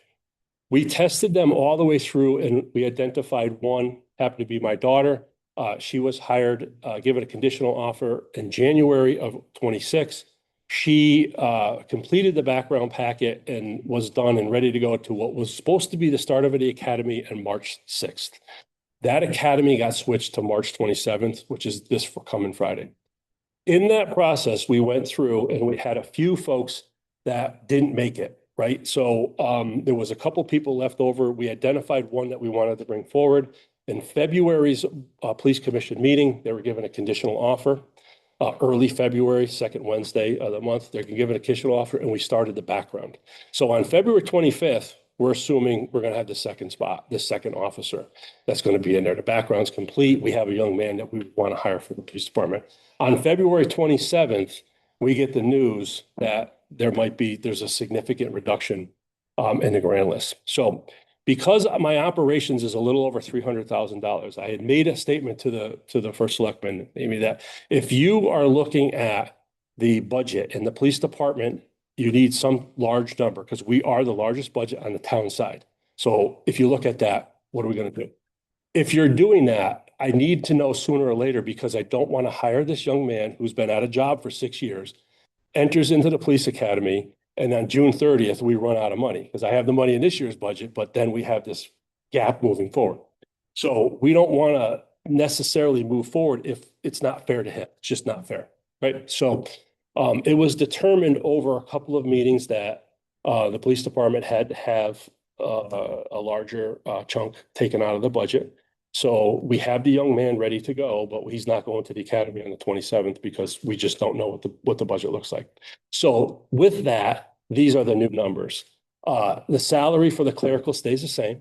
The officer's salary was reduced. You see that it's no longer 200 something, it was reduced 109,000 and change because that's reflective of the officer's first year salary of 81,000.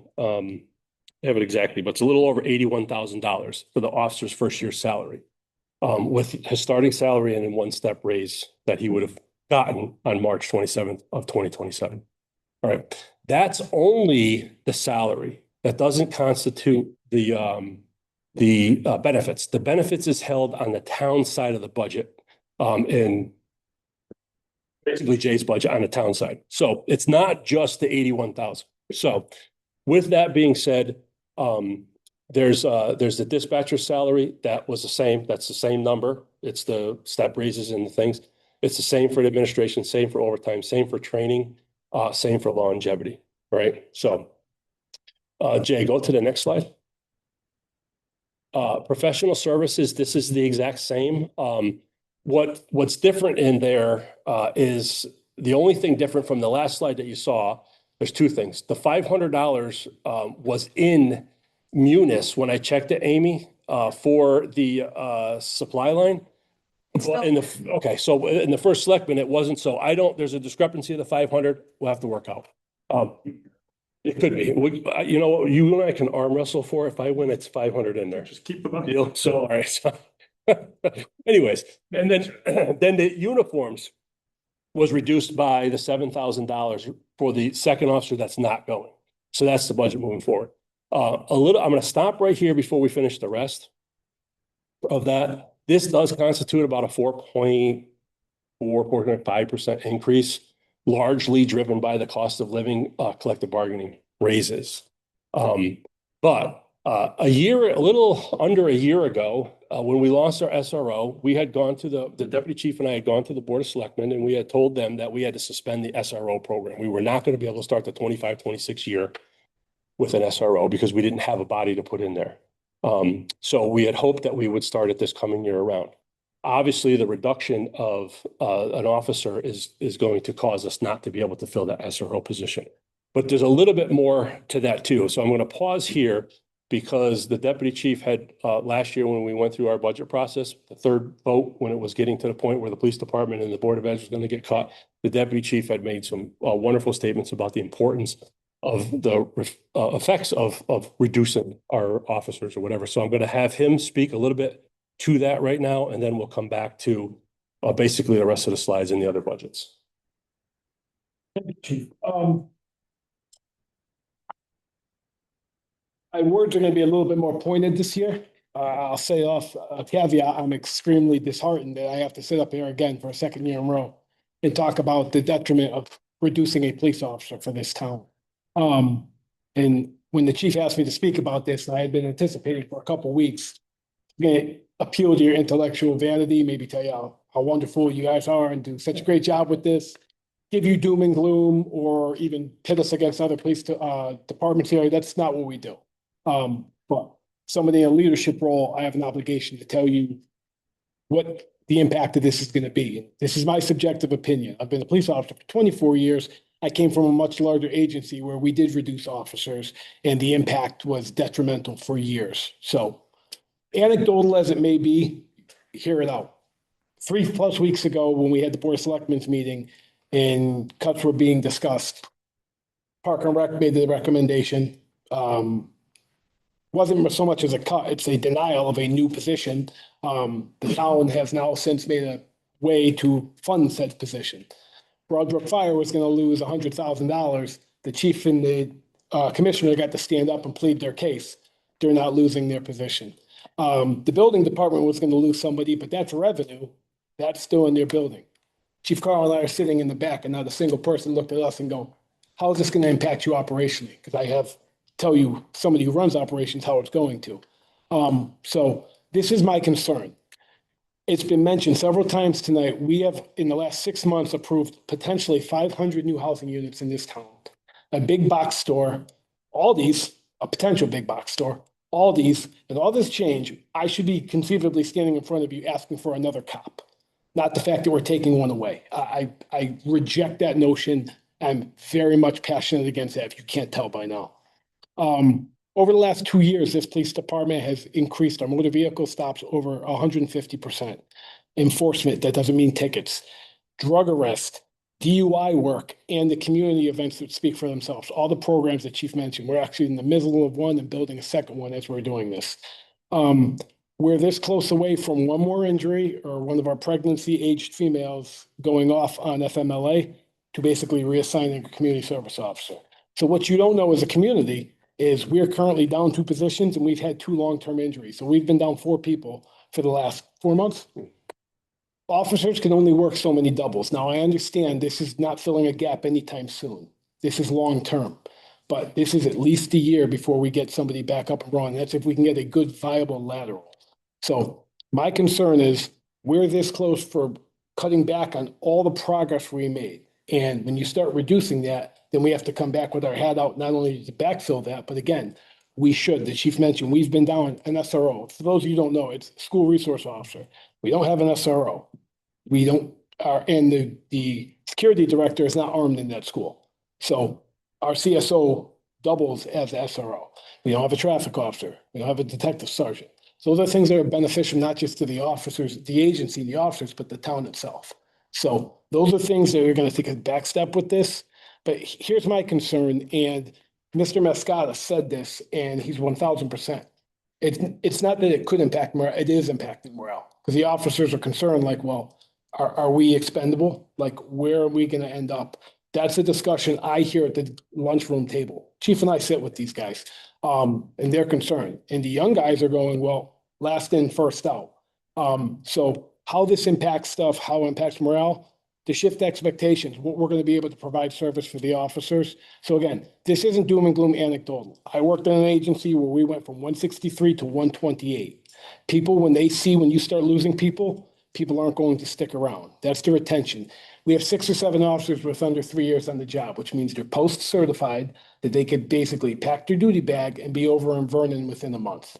And that's something we don't want to see, because you have incredibly talented young officers here who are doing a hell of a job.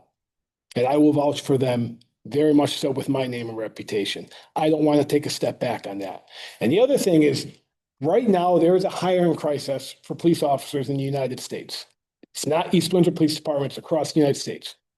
Full disclosure, I actually put my name out there to be an adjunct professor in a number of schools for criminal justice, and they're reducing those programs because nobody wants to be a cop. If we are one of the agencies that are cutting people, right? Guess what? When we reinstitute that, how many people are going to come on? Again, here's a personal note. I have a son who's 19, a sophomore in college, who is a major in criminal justice. I could not, with good conscience, direct him towards an agency where we're going to reduce staffing. It's not good business. In a town this size, you can't put reduction of a police officer with a part-time somebody who's weed whacking the stop signs. It's not. One is doing a vital part for the community. The other is continually going to domestic violence calls. And I don't think majority of the folks in East Windsor are aware that this may occur. I really don't. And that's been an ongoing discussion with a lot of people. So that's how I feel. So my concern moving forward is if we're gonna make any kind of cut in this town, a police officer should be the last of the chopping block. I've made some suggestions of where the funding can come. I don't count the money. We're just a recipient of what we have to make these cuts and do it across the board. But that's my strong feeling. In a small town, cutting a peace officer day to day who's doing the work that they're doing is the last we should be doing. I think it's short-sighted at best, irresponsible at worst. And I'm going to advocate for my people as long as I can. So I really hope you take that into consideration. Strongly suggest you talk to residents. I don't think most people know that we're going to be down an officer, which may result in officers if we continue this route. So that's how I feel. I hope you guys reconsider when you're doing so. All right, so, no. So, obviously, we have a math problem, right? So, it's a joke, it's only money, problem's money, right? But, solution's money and the problem's money, right? So, Heavy is the head that wears the crown. Deputy Chief is responsible for the operations of the police department, so he feels it, he sees it, knows a little more. We're trying to do the best we can. This process will take place, and I think April 2nd is when you guys look to finalize everything and move forward. So, I'll have a statement on whatever this looks like on April 2nd, if in the extent I can speak in some type of public forum. But we wanted to be honest about what the impact would be. I wanted to be honest about how we got to where we got to, and it was a decision that basically myself and Amy and the first selectman had come to. If you're looking for $100,000, I can't take it from things. As much as things can never be more important than people, it had to be people. And we want you guys to know the impact of what that might look like. So in fairness of all the things you got to do. But like I said, I'll say it again, Heavy is the head that wears a crown. I wouldn't want to sit with you guys position is, but we had to come forward and say what we have to say. So other than that, next slide. Questions? Anybody? I think the explanations of where they stand has been very good, and some of the discussions answered my questions, so I'm good. Anybody else? I'm good too. And it takes about a year to get them out of the academy into the force? Yes, if you start the hiring process, we can probably get that expedited. And if we had clean backgrounds, about 2 to 3 months. The police, you have to do the initial first stages of, you got the application, then you got the written, then you got the physical agility, and then you got the oral. After the oral examination, they go to the police commission, and the police commission's got to give them a conditional offer. Then the background process, and depending on how complicated that could be, let's say it's a couple months. Then you get an academy seat, generally in the spring and in the fall, because the academy is about 26 to 28 weeks long. They're in the academy 26 to 28 weeks. Then they're in an FTO process for 13 to 14 weeks. And then they're out on their own by themselves and filling a gap that would normally fill by overtime. So if you equate this to anybody's job here, hire somebody, pay them a full salary and train them but they don't show up on the job for 11 months. So, And you're looking at the fact that, okay, you've got this guy, you want to send him to school, but you don't have the money to send him to school. Right. So we've lost that guy for a year. And now we got to try to start all over again. Chief, can I- yeah, absolutely. So actually, the young man we have is a young 24-year-old kid who we put through everything. He is good to go. We missed out on the opportunity to send him to the upcoming academy, which recruit Carl will be going to. However, I took the liberty of calling the post-standard Mearden head, was able to secure us a spot in a month and a half and hold that in the event that this would be reconsidered. So we don't have to go through the rigmarole. I Okay. will tell you that this young man is extremely talented and only wants to work for East Windsor. But if he does not get a position here, we're going to facilitate a job for him in a neighboring community because he's a very good young man and will work well. And that's something that I think we owe him. But at the same time, that right now, we don't have to go searching. We have a viable Yeah. candidate sitting on the shelf. Yeah. And so the process will start all over again. We got to try to find somebody now. The whole process. Yeah. And I put it this way, out of 20 people who apply, we're lucky if we do get one, Yeah. which we can move forward. Yeah. We lose anybody, does this overtime number likely go up? Yes. Oh, yes. Yes. If we, so like if there's always some injuries or whatever the case is, yeah, you're gonna be filling shifts. over time. And so we're going to try to manage it the best we can. There's some mechanisms that allow us to, I don't want to get into it because it'll take too long, but right now we can't determine who's going to work a shift. You could replace an officer with a lieutenant could replace an officer's position. That has changed in this upcoming collective bargaining. So we're going to try to put some mechanisms in place to reduce that, but overtime could potentially go up. Right now we have one detective in there. We want to promote another detective, but the backbone of anything we do is patrol, right? You have to fill your patrol shifts, right? And so that's what we would do. We would start to shrink some of the services that we would do and get there. We don't want to get there. We're gonna mitigate the changes, whatever is decided by the board and ultimately by the tax payer. We're going to work with. We're going to mitigate those. We're a professional agency. We're going to remain to be a professional agency. We just want to be honest about what the effects of some of these things can be. So, Thank you. Anybody else? on to the next one. This is a little bit more cheerful. So communications. Okay, so communications falls under the police department manages the communications, but the communications goals, what are we doing? We want to work with our partners to complete the townwide radio system. Again, redundancy. We need a new radio system. Ours is circa 24 years old. And it's beyond its years. And we're in a situation where we're borrowing radios to keep the town running. For those that don't understand, we're paying monthly to keep radios because our radio system is pretty much broken. So next slide. To do that, you have just two things. You have the radio system itself. This constitutes that top line. It's 55,256. This is what it takes to keep the radio system going for monthly rental. And stuff like that to basically until we can get through the Motorola process, which is our new radio system. So that went up this last quote for going moving into this next year. It went up $6,100. Talon County, for those of you that remember, there was a discussion last year that was pretty robust about taking over the dispatching for the ambulance. But what this constitutes right here, that 49,243 is basically the cost of dispatching Talon County to dispatch the ambulance. The police department dispatches the police. Talon County dispatches the fire and the ambulance. And the police do ours very well, and Talon County does theirs very well. If you try to merge the two, we had discussions about that last year, it brings on a lot of problems. There's a lot of changes with that.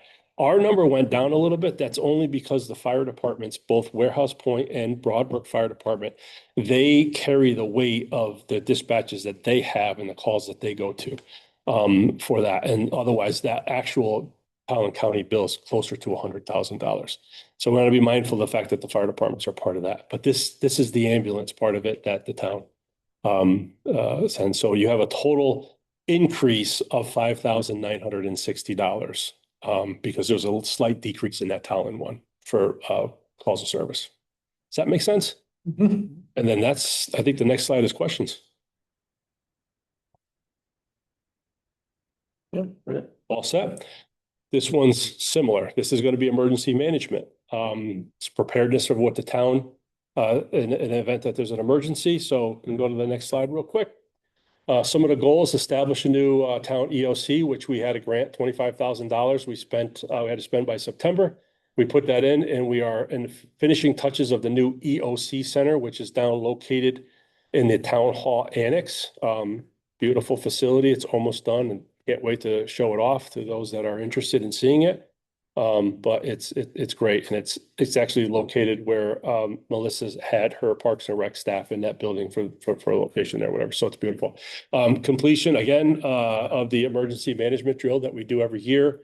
We learn from the mistakes that we make while we're training, because obviously when we get together, and that's police, fire, ambulance, and we work with our partners at CROG and some of the other folks to put that together. And like I said, the failures you want to have in training. Failures in communication, failures in what we do. We want to do that in training so it doesn't happen in real life. And complete the town, that's the local emergency medical service plan. It's required every 5 years by the state of Connecticut. We completed that. There's a couple tweaks that they're still looking at for our response times. They want to know better response times of ambulance to calls. We're tweaking that, but that's not a concern. This year, I think the next slide has it. What's the next slide?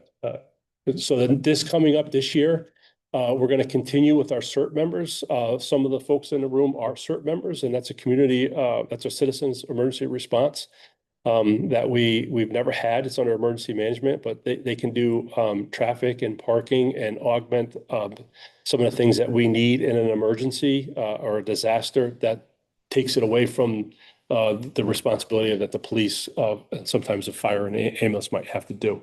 So that's they got training in that, and that's up and running, and it's 20-something members at this point, doing a great job. Complete the 26 emergency management drill, and then submit the local emergency operation plan for the town. That's the LEOP. We have to submit it every 2 years, and that's due in January of 27. So that's a robust document. That's basically the roadmap for any disaster that happens in town of East Windsor. It's about a 460-page document. And if we had to have our regional partners come in the event we had a major disaster, that's what they're looking at. It identifies who's who in town, what our plan is, from everything from roads to hazardous materials, what buildings are in hazardous materials, and also dams, everything you can think of. And it's put together with all the knowledge from our fire department, from our ambulance, from our public works, from the town officials and the police department. It's pretty robust.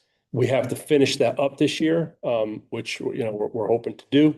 On emergency management side, I'm the director of emergency management. The deputy chief is a deputy director, and we have Amy has staff in her office that helps us with our grants and our filing with that. That constitutes what that is for next page. Again, that top line is the stipend. You see that it's an increase of $2,000. My stipend is $8,000.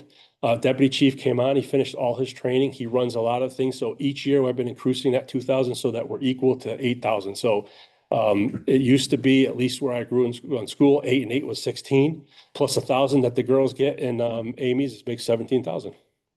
Right? It's still at 11 o'clock, almost 11 o'clock. That's still the math. So that's a $2,000 increase. Under that is basically the expenses. You got your phone, cable, communications, all stay the same. The equipment right there are generators throughout the town that require maintenance and sometimes load. The contract that the town signed through the work that Joey Sauerfer did, we got a new vendor, and that has a 3% each year for that 3 years. It had a 3% increase in that, and that's the $300 something. It's increase. And then supplies, because we are now supporting, we're trying to augment and support the CERT members when we have our training. We went up on our supplies $850 for, that's going to be the food and the different types of things we have when we have our training classes. So you have a increased total of, I think, 3210. And that's basically it for that. Next slide is questions, and we're good. Any questions about emergency management? Right. No. All set? Yep. I'm sorry that was quick. Usually I take a little bit more time, but running through it. All right. Thank you. Appreciate you guys. Thank you. If we missed UConn games, it would have been a little bit different. Yes, absolutely. I can understand that. More answer. Take, give him my thumb, and then we're all set. Thank you, sir. I'm not standing up again. I'm not doing another presentation. I'm going to walk through the budget and answer some questions and then make a couple comments. Okay. So, broke my own, so maybe a different one. Oh. What is next on the? Okay. Budgets I'm going to talk about are pretty straightforward, but I'm happy to answer any questions that anybody has. Right, in the selectmen's budget should be in tab 2 of your book. Oh, I'm mistaken. There's tab 1. Should be the first thing, that one. Time salary, that represents me and the 2 additional staff that are in my office. Professional service, well, let's go through the things. The things that are in this budget to support all of town government are the things that I really want to focus on. That includes leased equipment, postage, advertising, supplies and townwide supplies and computer supplies. All that supports all of the town government. It just happens to be housed in the selectmen's budget. But postage is everybody's postage line. Supplies is everybody's supplies line. Because over time, well, not over time, many years ago, when Denise was first selectman, each department had their own line for postage, had their own line for supplies, and we ended up having like 8 or 10 versions of the same thing. It was a redundancy that was correct. So all of that got centralized into the first selectman's office. There's nothing here that's all that interesting, but I'll take any questions that anybody has. The lease equipment, you guys, I mean, your selectmen's process, 35. Yes, you just not lease another piece of equipment or you? That was Amy's math. We did lease another piece of equipment and the new number that was put in there, the higher that was, I don't know, it was put in at a number higher than what we So it's actually. just correcting. It was, so you're it's a you're correction. Not leasing something you might potentially need to set the book. No, we didn't cancel any equipment. Okay. So it's just, I'll just mark it as an error.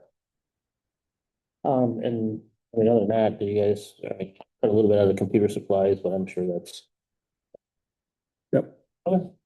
Anybody have questions on the selectmen's line? Yep, we got one down. As the newbie, like when you say it's everybody's supplies, who supplies? Like, is it everybody in this building or? No, park and rec, but at Okay. least you guys buy your own Yeah, you carry some, but. registrars. Townwide postage as an example, that's everybody's postage. Um, Like police officer, like literally everybody? And the townwide supplies is mostly everybody. I think police might be the only one, other than Broadbrook Fire, that don't pay for their own, but it's Melissa's departments, it's DPW, it's registrars, anybody who needs something, they call and ask his staff for to get them for them. And on that point, that's one of the corrections that I want to make about what Deputy Chief Murphy said. Broadbrook Fire is a separate bucket of money from the town's operating. If the town has a general fund, Broadbrook Fire is separate and apart from that. So anything that happens with Broadbrook Fire does not impact the town government budget. Anything that happens with the town government budget does not impact the Broadbrook Fire Department's budget. If you think about buckets of money, it's 2 different buckets of money. So if they need a new building, as you stated earlier, there are 3 different mill rates. Is that really only going to affect that mill rate over there? So that's an interesting question, and it's one that hasn't been answered. If in fact they move forward with a new building construction, I was going to say renovation, which I think is more likely, but if they move forward with new building construction, I don't think they know yet how to finance it. And Account for just that one. well, if you read my budget message, which will absolutely put you to sleep, one of the things it talks about in there is the town's bonding capacity. And our bonding capacity is about $250 million. Outstanding bond debt right now is what, 3.5 million? So we have an absolute ton of space that we could borrow against. But our debt service, which is a separate line item in the budget, can only be 10% of the town's operating budget. So if you think about what your credit card payment's going to be versus what your limit on the credit card is, you have to be able to make your credit card payment. The debt service line in the budget is our credit card payment, but our debt capacity is the total space on the credit card. The Broadbrook Fire Department can access the total debt capacity without falling under the same restrictions that the town does for debt service. So they, in theory, could charge the whole thing, but then it's going to hit one half of town very hard. Yeah. So that's a question that they don't have an answer to yet. And I don't even know if they've started to think about it, honestly. Lemonade sales. Okay, any other questions for the selectmen's section? Outreach, where's outreach? Community outreach is a line that was put in when Denise or Bob was in office, and it's generally used for outreach purposes. So if there's, I don't know, that's where we do We the. did the community center opening partially out of that. So when we do events and stuff, that's where we, when we do the swearing in ceremonies for new officers, and that's been reduced over time. It started off as 10,000 and now it's lower than that. I think it's 7 now. 7. Yeah. 7, yeah. The next two I can just kill with one question. We've taken all the recording secretaries away, and then some of the commissions and whatnot, it's fine, but like the Board of Finance, Board of Selectmen, how do you, and make up those? Lost recording secretaries. Well, so that's a long answer to a short question, and I'm glad you asked. So under the Freedom of Information Act, every public agency, which you guys are your own public agency, the Board of Selectmen is its own public agency, all of the boards and commissions are their own public agencies, are required to file meeting minutes and meeting agendas and meeting minutes. That's the law. You have to do that. We cut $25,000 out of the budget, which wipes out recording secretaries across the board with only a few exceptions. And those exceptions being when, like in my case, Melissa's the recording secretary for the Board of Selectmen, that's part of her salary. So that's not a separate line, it's part of her job description. So in those instances where they were eliminated, that's going to fall to either a board member or the support staff that does it. And there's a difference between taking the very detailed minutes that you all are used to versus action minutes. And action minutes are simply, this was the agenda item, this was the motion, this was the second, this was the outcome. You skip all the dialogue and the things that make your minutes more meaty. It simply is who was there, what happened. That's the requirement. That is a requirement. And if things go through as they are, then we're going to have to train up everybody who's on or a representative from each board or commission, as well as support staff to help them do that. And that's certainly something that we'll do. But which gets to it, I'm going to just come back to my ending comments now before I go into the rest of it, if that's okay. So you heard from the Community Services Department, you heard from the Public Works Department, you heard from the Police Department. All of those things that they're talking about, they're all bad ideas, but they're the best bad ideas that we have.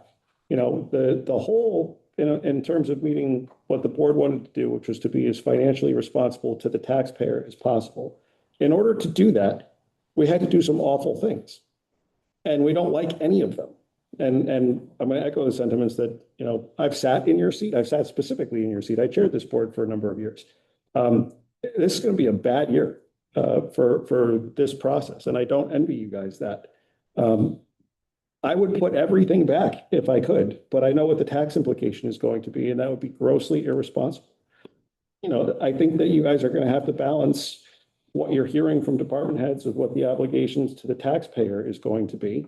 And I think you're going to have to make the best decision you can. And not everybody's going to like whatever you do. Nobody's gonna like it. No one's gonna like what we do. The revenue side is $500+ $600+ without a dime more in the budget. Right. So every homeowner is going to pay $500 to $600 more without one dime being spent.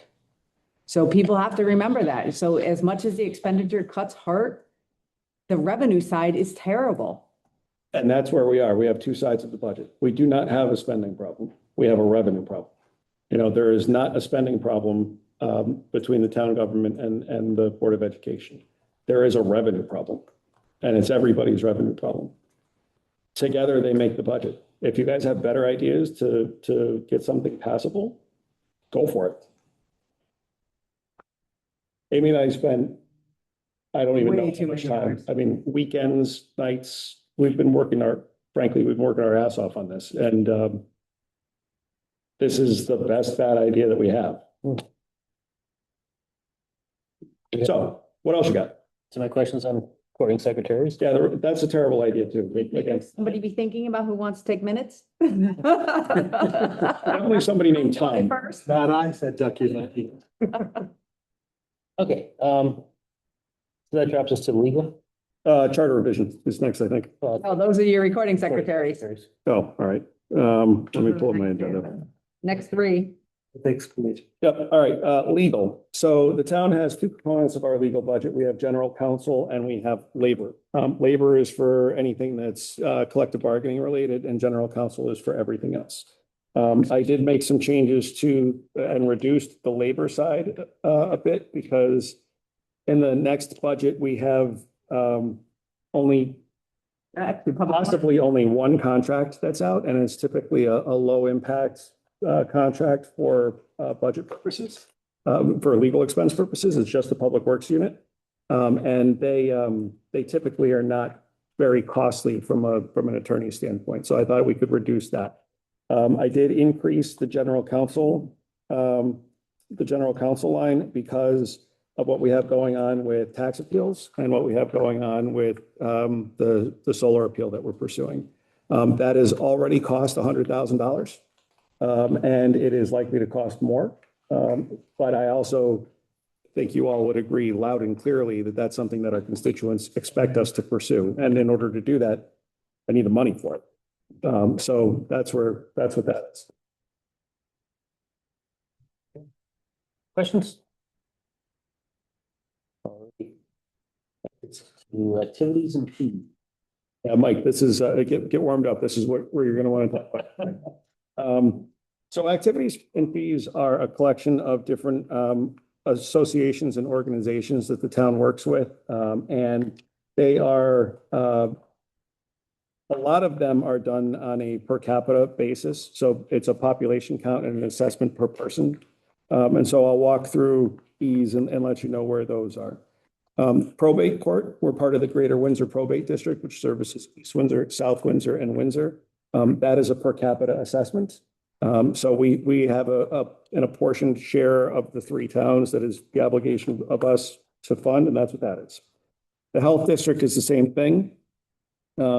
Since, I want to say the 1970s, we've been a part of the North Central Connecticut Health District, which we just colloquially refer to as North Central.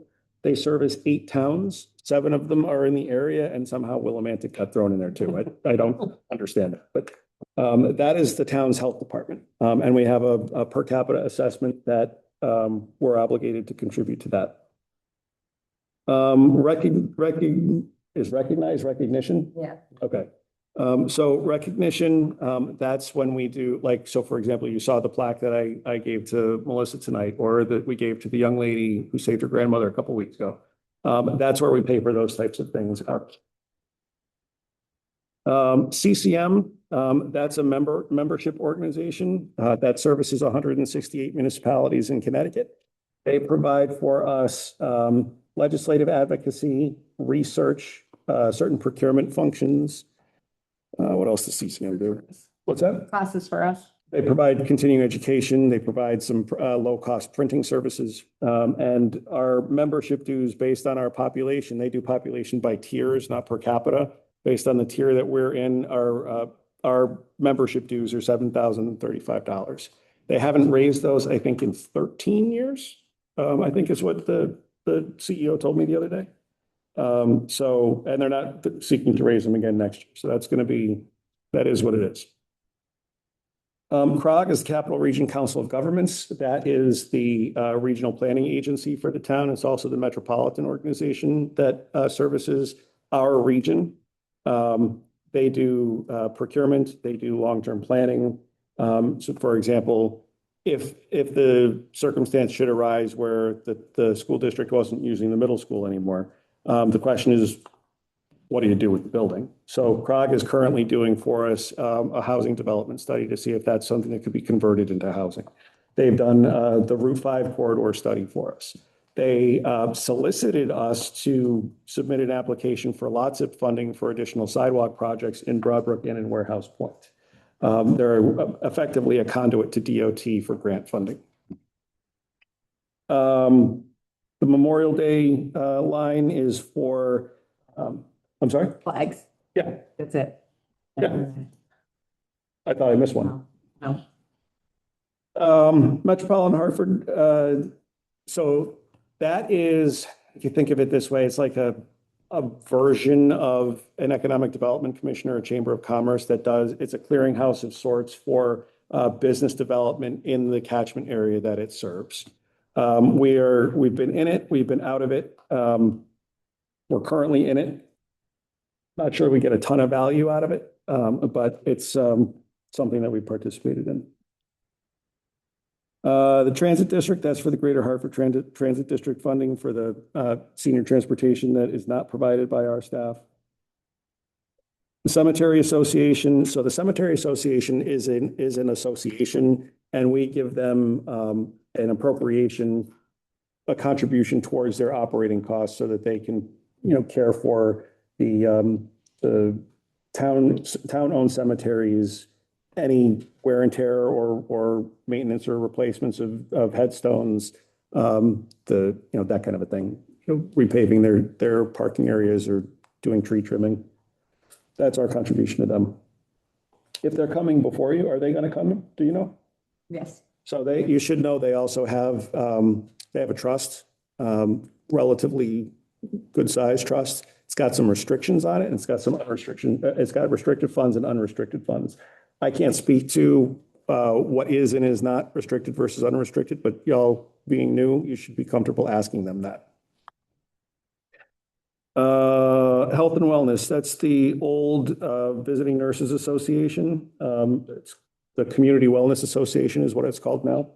And that's a contribution to them for the work that they do.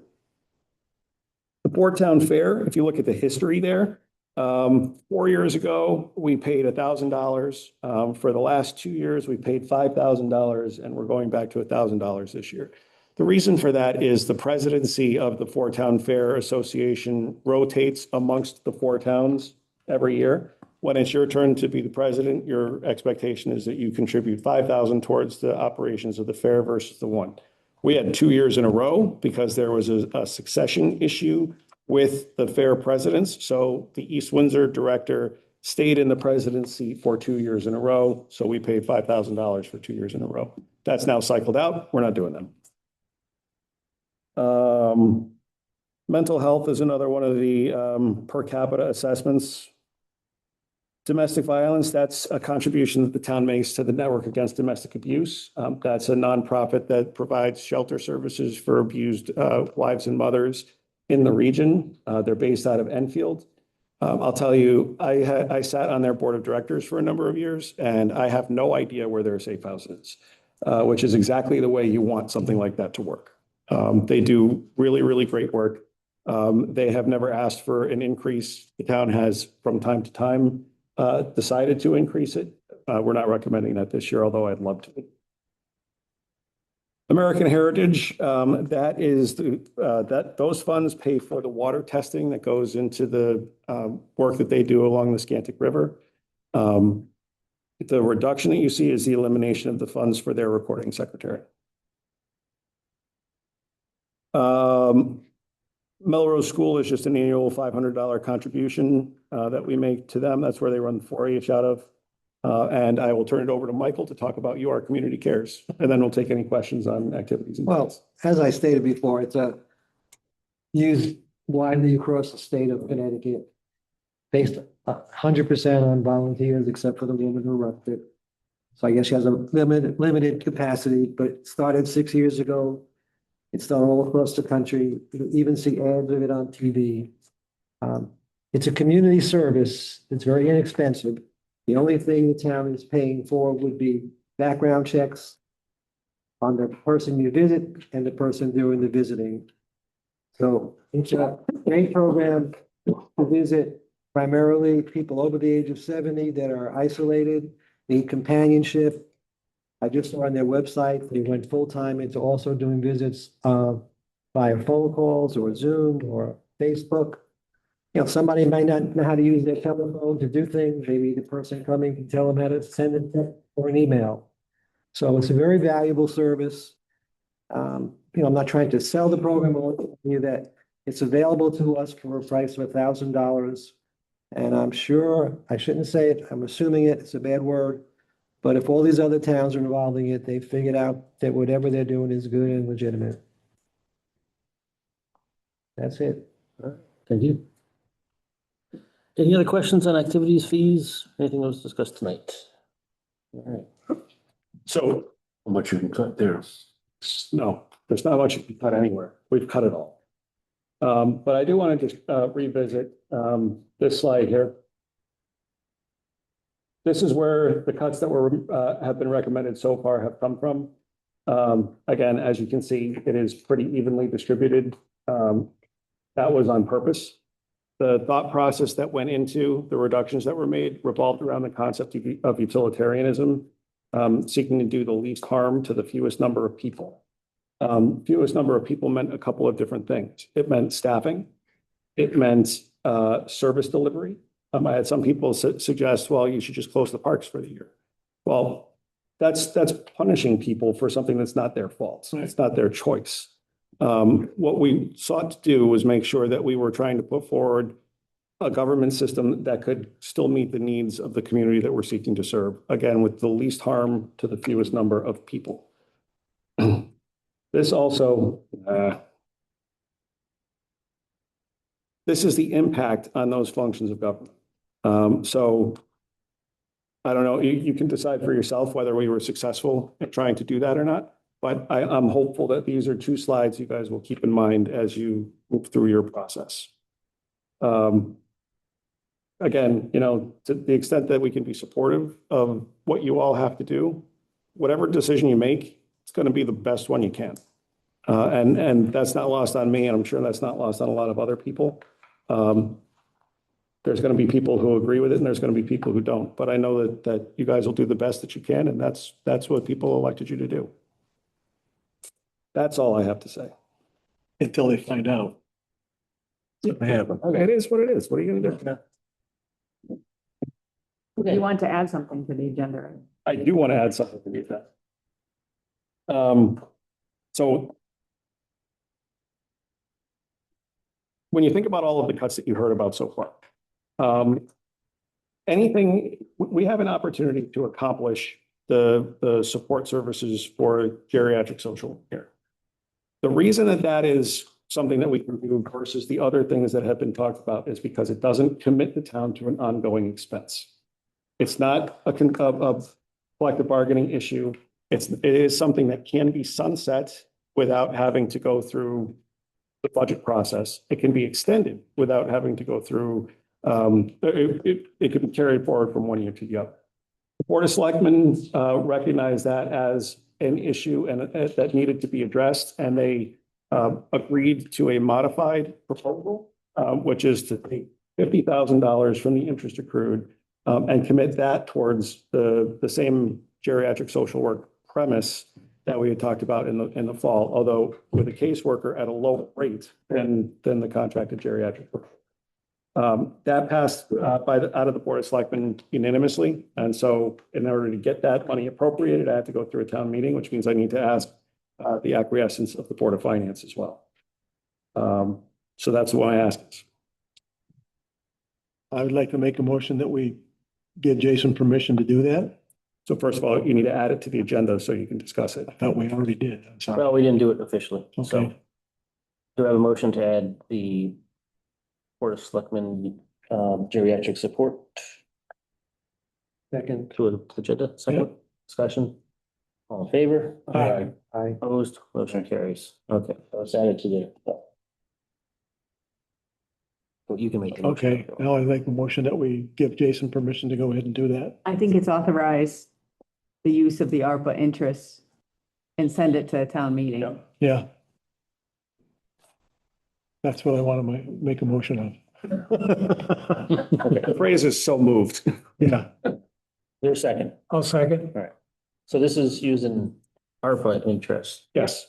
and say ARPA, what ARPA is for some people that may not know. ARPA is the American Rescue Plan Act, and it was passed 4 or 5 years ago. Every municipality in the country got an appropriation from Congress. The town of East Windsor got $3.5 million. We use that for a litany of different things. The biggest expense for that was the construction of the community center or the town's match for that. And while we were waiting for that to happen, that large chunk of money sat in an interest-bearing account while interest rates were up at their peak.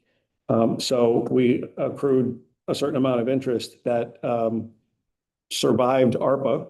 You know, I mean, the American Rescue Plan Act has sunset, but the interest earned is allowed to be kept by the municipality. It has to be appropriated in the same way as anything else associated with ARPA does, which means that it needs to go through the town meeting process. So that's where that is, but it's non-budgetary. It's a grant. And because it's a non-budgetary grant, it is allowed to continue beyond the end of the fiscal year. If this was an appropriation out of the fund balance, that's something that is use it or lose it by June 30th. That is not the case with this. This is use it until it's gone, whether that's, 6 months or 6 years. So what passed out of the Board of Selectmen was to appropriate $50,000. Out of the interest from ARPA, Okay. How much interest is in the ARPA? No, or do we not? 200. Okay. Yeah, there's about 200 and something left. So We did 100,000 in the fall for, For the ambulance. for the ambulance. okay. All right, so this is for how is this different than what was proposed before that failed? This is more a Yeah, caseworker. this is geriatric support services. It's to contract with a caseworker. So the issue is we have the initial point of contact in-house. A true social work practice, which is doing diagnostic and treatment, they're allowed to bill against Medicare and Medicaid. Our issue is the link connecting these two does not exist here. And so what we're looking to contract with is that person who does the follow-up work to make the referrals, whether it's to a social work practice or to an agency that can support the needs of the And constituents. that can go on Medicare's or whatever. So that's no. The long-term treatment is Medicare eligible expense. Gotcha. All right. All right, any further discussion? Yeah, there's absolute, because this was voted down at 200,000, but now we're gonna do it at 50. And I know it's a consultant rather than hiring a person, because Yes. we discussed hiring a person. No, we never discussed hiring a person. It was, We didn't discuss hiring a temporary person, No, it was always a contracted role. so nothing's changed except the dollar figure. The dollar figure, It's a lot. the dollar, We had meetings on it with several people to learn about what we really need. We really thought we needed a geriatric social worker, but the answer is they can get those services once they've been diagnosed with something through their Medicare or Medicaid. So now we really need that person in between. So what we thought we needed originally, they can actually access once they have a diagnosis that gets them access to a social worker. Because I think part of this was discussed last year as well, in that what we really need is a phone book or somebody to say, this person needs to speak with that person about the programs that already exist through the state, through Medicaid, through whatever. Well, who's No, gonna be the I mean, person we to have that figure out staff. what phone number you need? That's what I'm saying. And so- isn't there a teledoc for that, you know? So say, hey, I got this person that needs to be in touch with so-and-so, or what programs are available? Because that's what we're looking for, right? What programs are available for this person? So the issue is consistency, it's relationship building. It is a question of doing the follow-up work. That's not stuff that you do with an elderly protective services referral. That's not something you do through 211. In fact, the story that we shared when the Board of Selectmen voted on this is I can't use names because I can't use names, but I will absolutely attest that I knew this woman personally. She was referred to Elderly Protective Services, and she died before Elderly Protective Services returned her phone call 6 to 8 weeks after the initial point of contact. That's what we're looking to bridge. We're looking to make sure that the people who fall in the cracks don't fall in the cracks because we didn't step up and try to address the problem. And this is not, the proposal in the fall was a different dollar amount, true, but it was also for a different service. We're looking for that casework piece, which is a lower dollar amount on an hourly basis. It's a lower dollar amount dedicated towards the program, which is fine because we're now paying a lower dollar amount for the service. So it doesn't impact what we're looking to deliver, but it does bridge that connection between people who are maybe not comfortable having that conversation with or can't do a teledoc because they don't know how to turn a computer on. So there are differences. And I can see your point, Steve, because people are going to get jammed up because I'm using the same terminology, but we're not trying to do the same thing we were trying to do in the fall. We are absolutely trying to address the same problem, Right. but we're not looking to do the same thing. How is this money locked up, or what are the restrictions on that 50,000? There was It can't just go in the budget. it cannot go in the budget. So there are certain limitations on what we can use it for to begin with. Yes, in the American Rescue Plan Act, there was a provision that if you received, I think it was less than $10 million, which we did, whatever the threshold was in the federal act, we were under. You could elect to earmark it as local revenue, and then it became unrestricted in terms of the use. If you, like, for example, the town of Manchester, they got like $60 million, whatever the number was. They had to follow prescriptive things in the American Rescue Plan Act. It had to be for pandemic response. So it could be PPE or workspace hardening or that type of thing. They could use it for lost revenue. They could use it for economic impacts.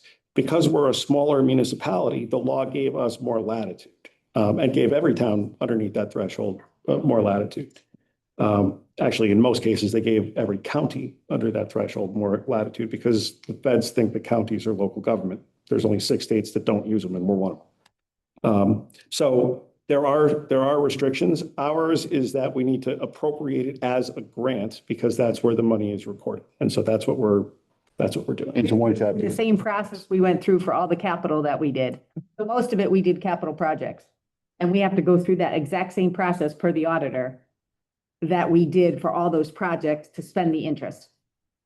So that's how we did the ambulance. We did the $100,000 towards the new ambulance. It went to the Board of Selectmen, who brought it to you guys in October.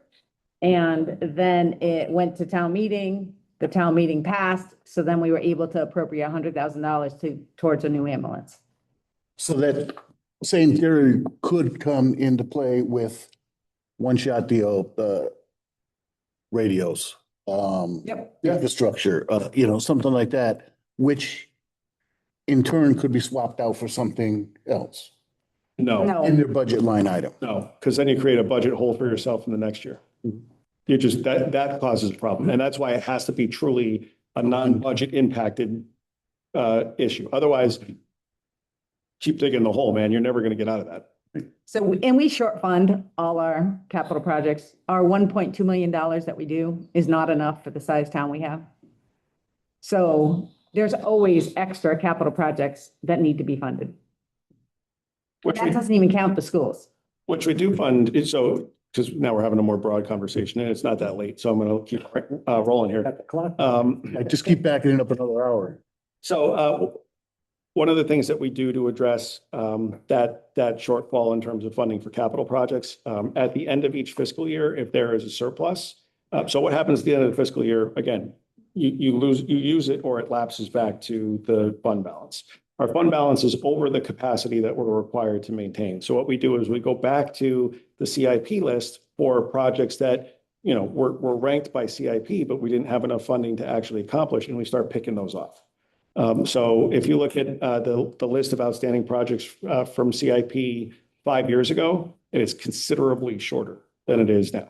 And that's because we use the monies that are available for those one-shot things to make sure we're kind of pruning that list a bit. Any other questions, comments? Seeing none, let's proceed to vote. All those in favor of the $50,000 ARPA interest towards a geriatric caseworker and sending it to town meeting, signify by saying aye. Aye. Any opposed?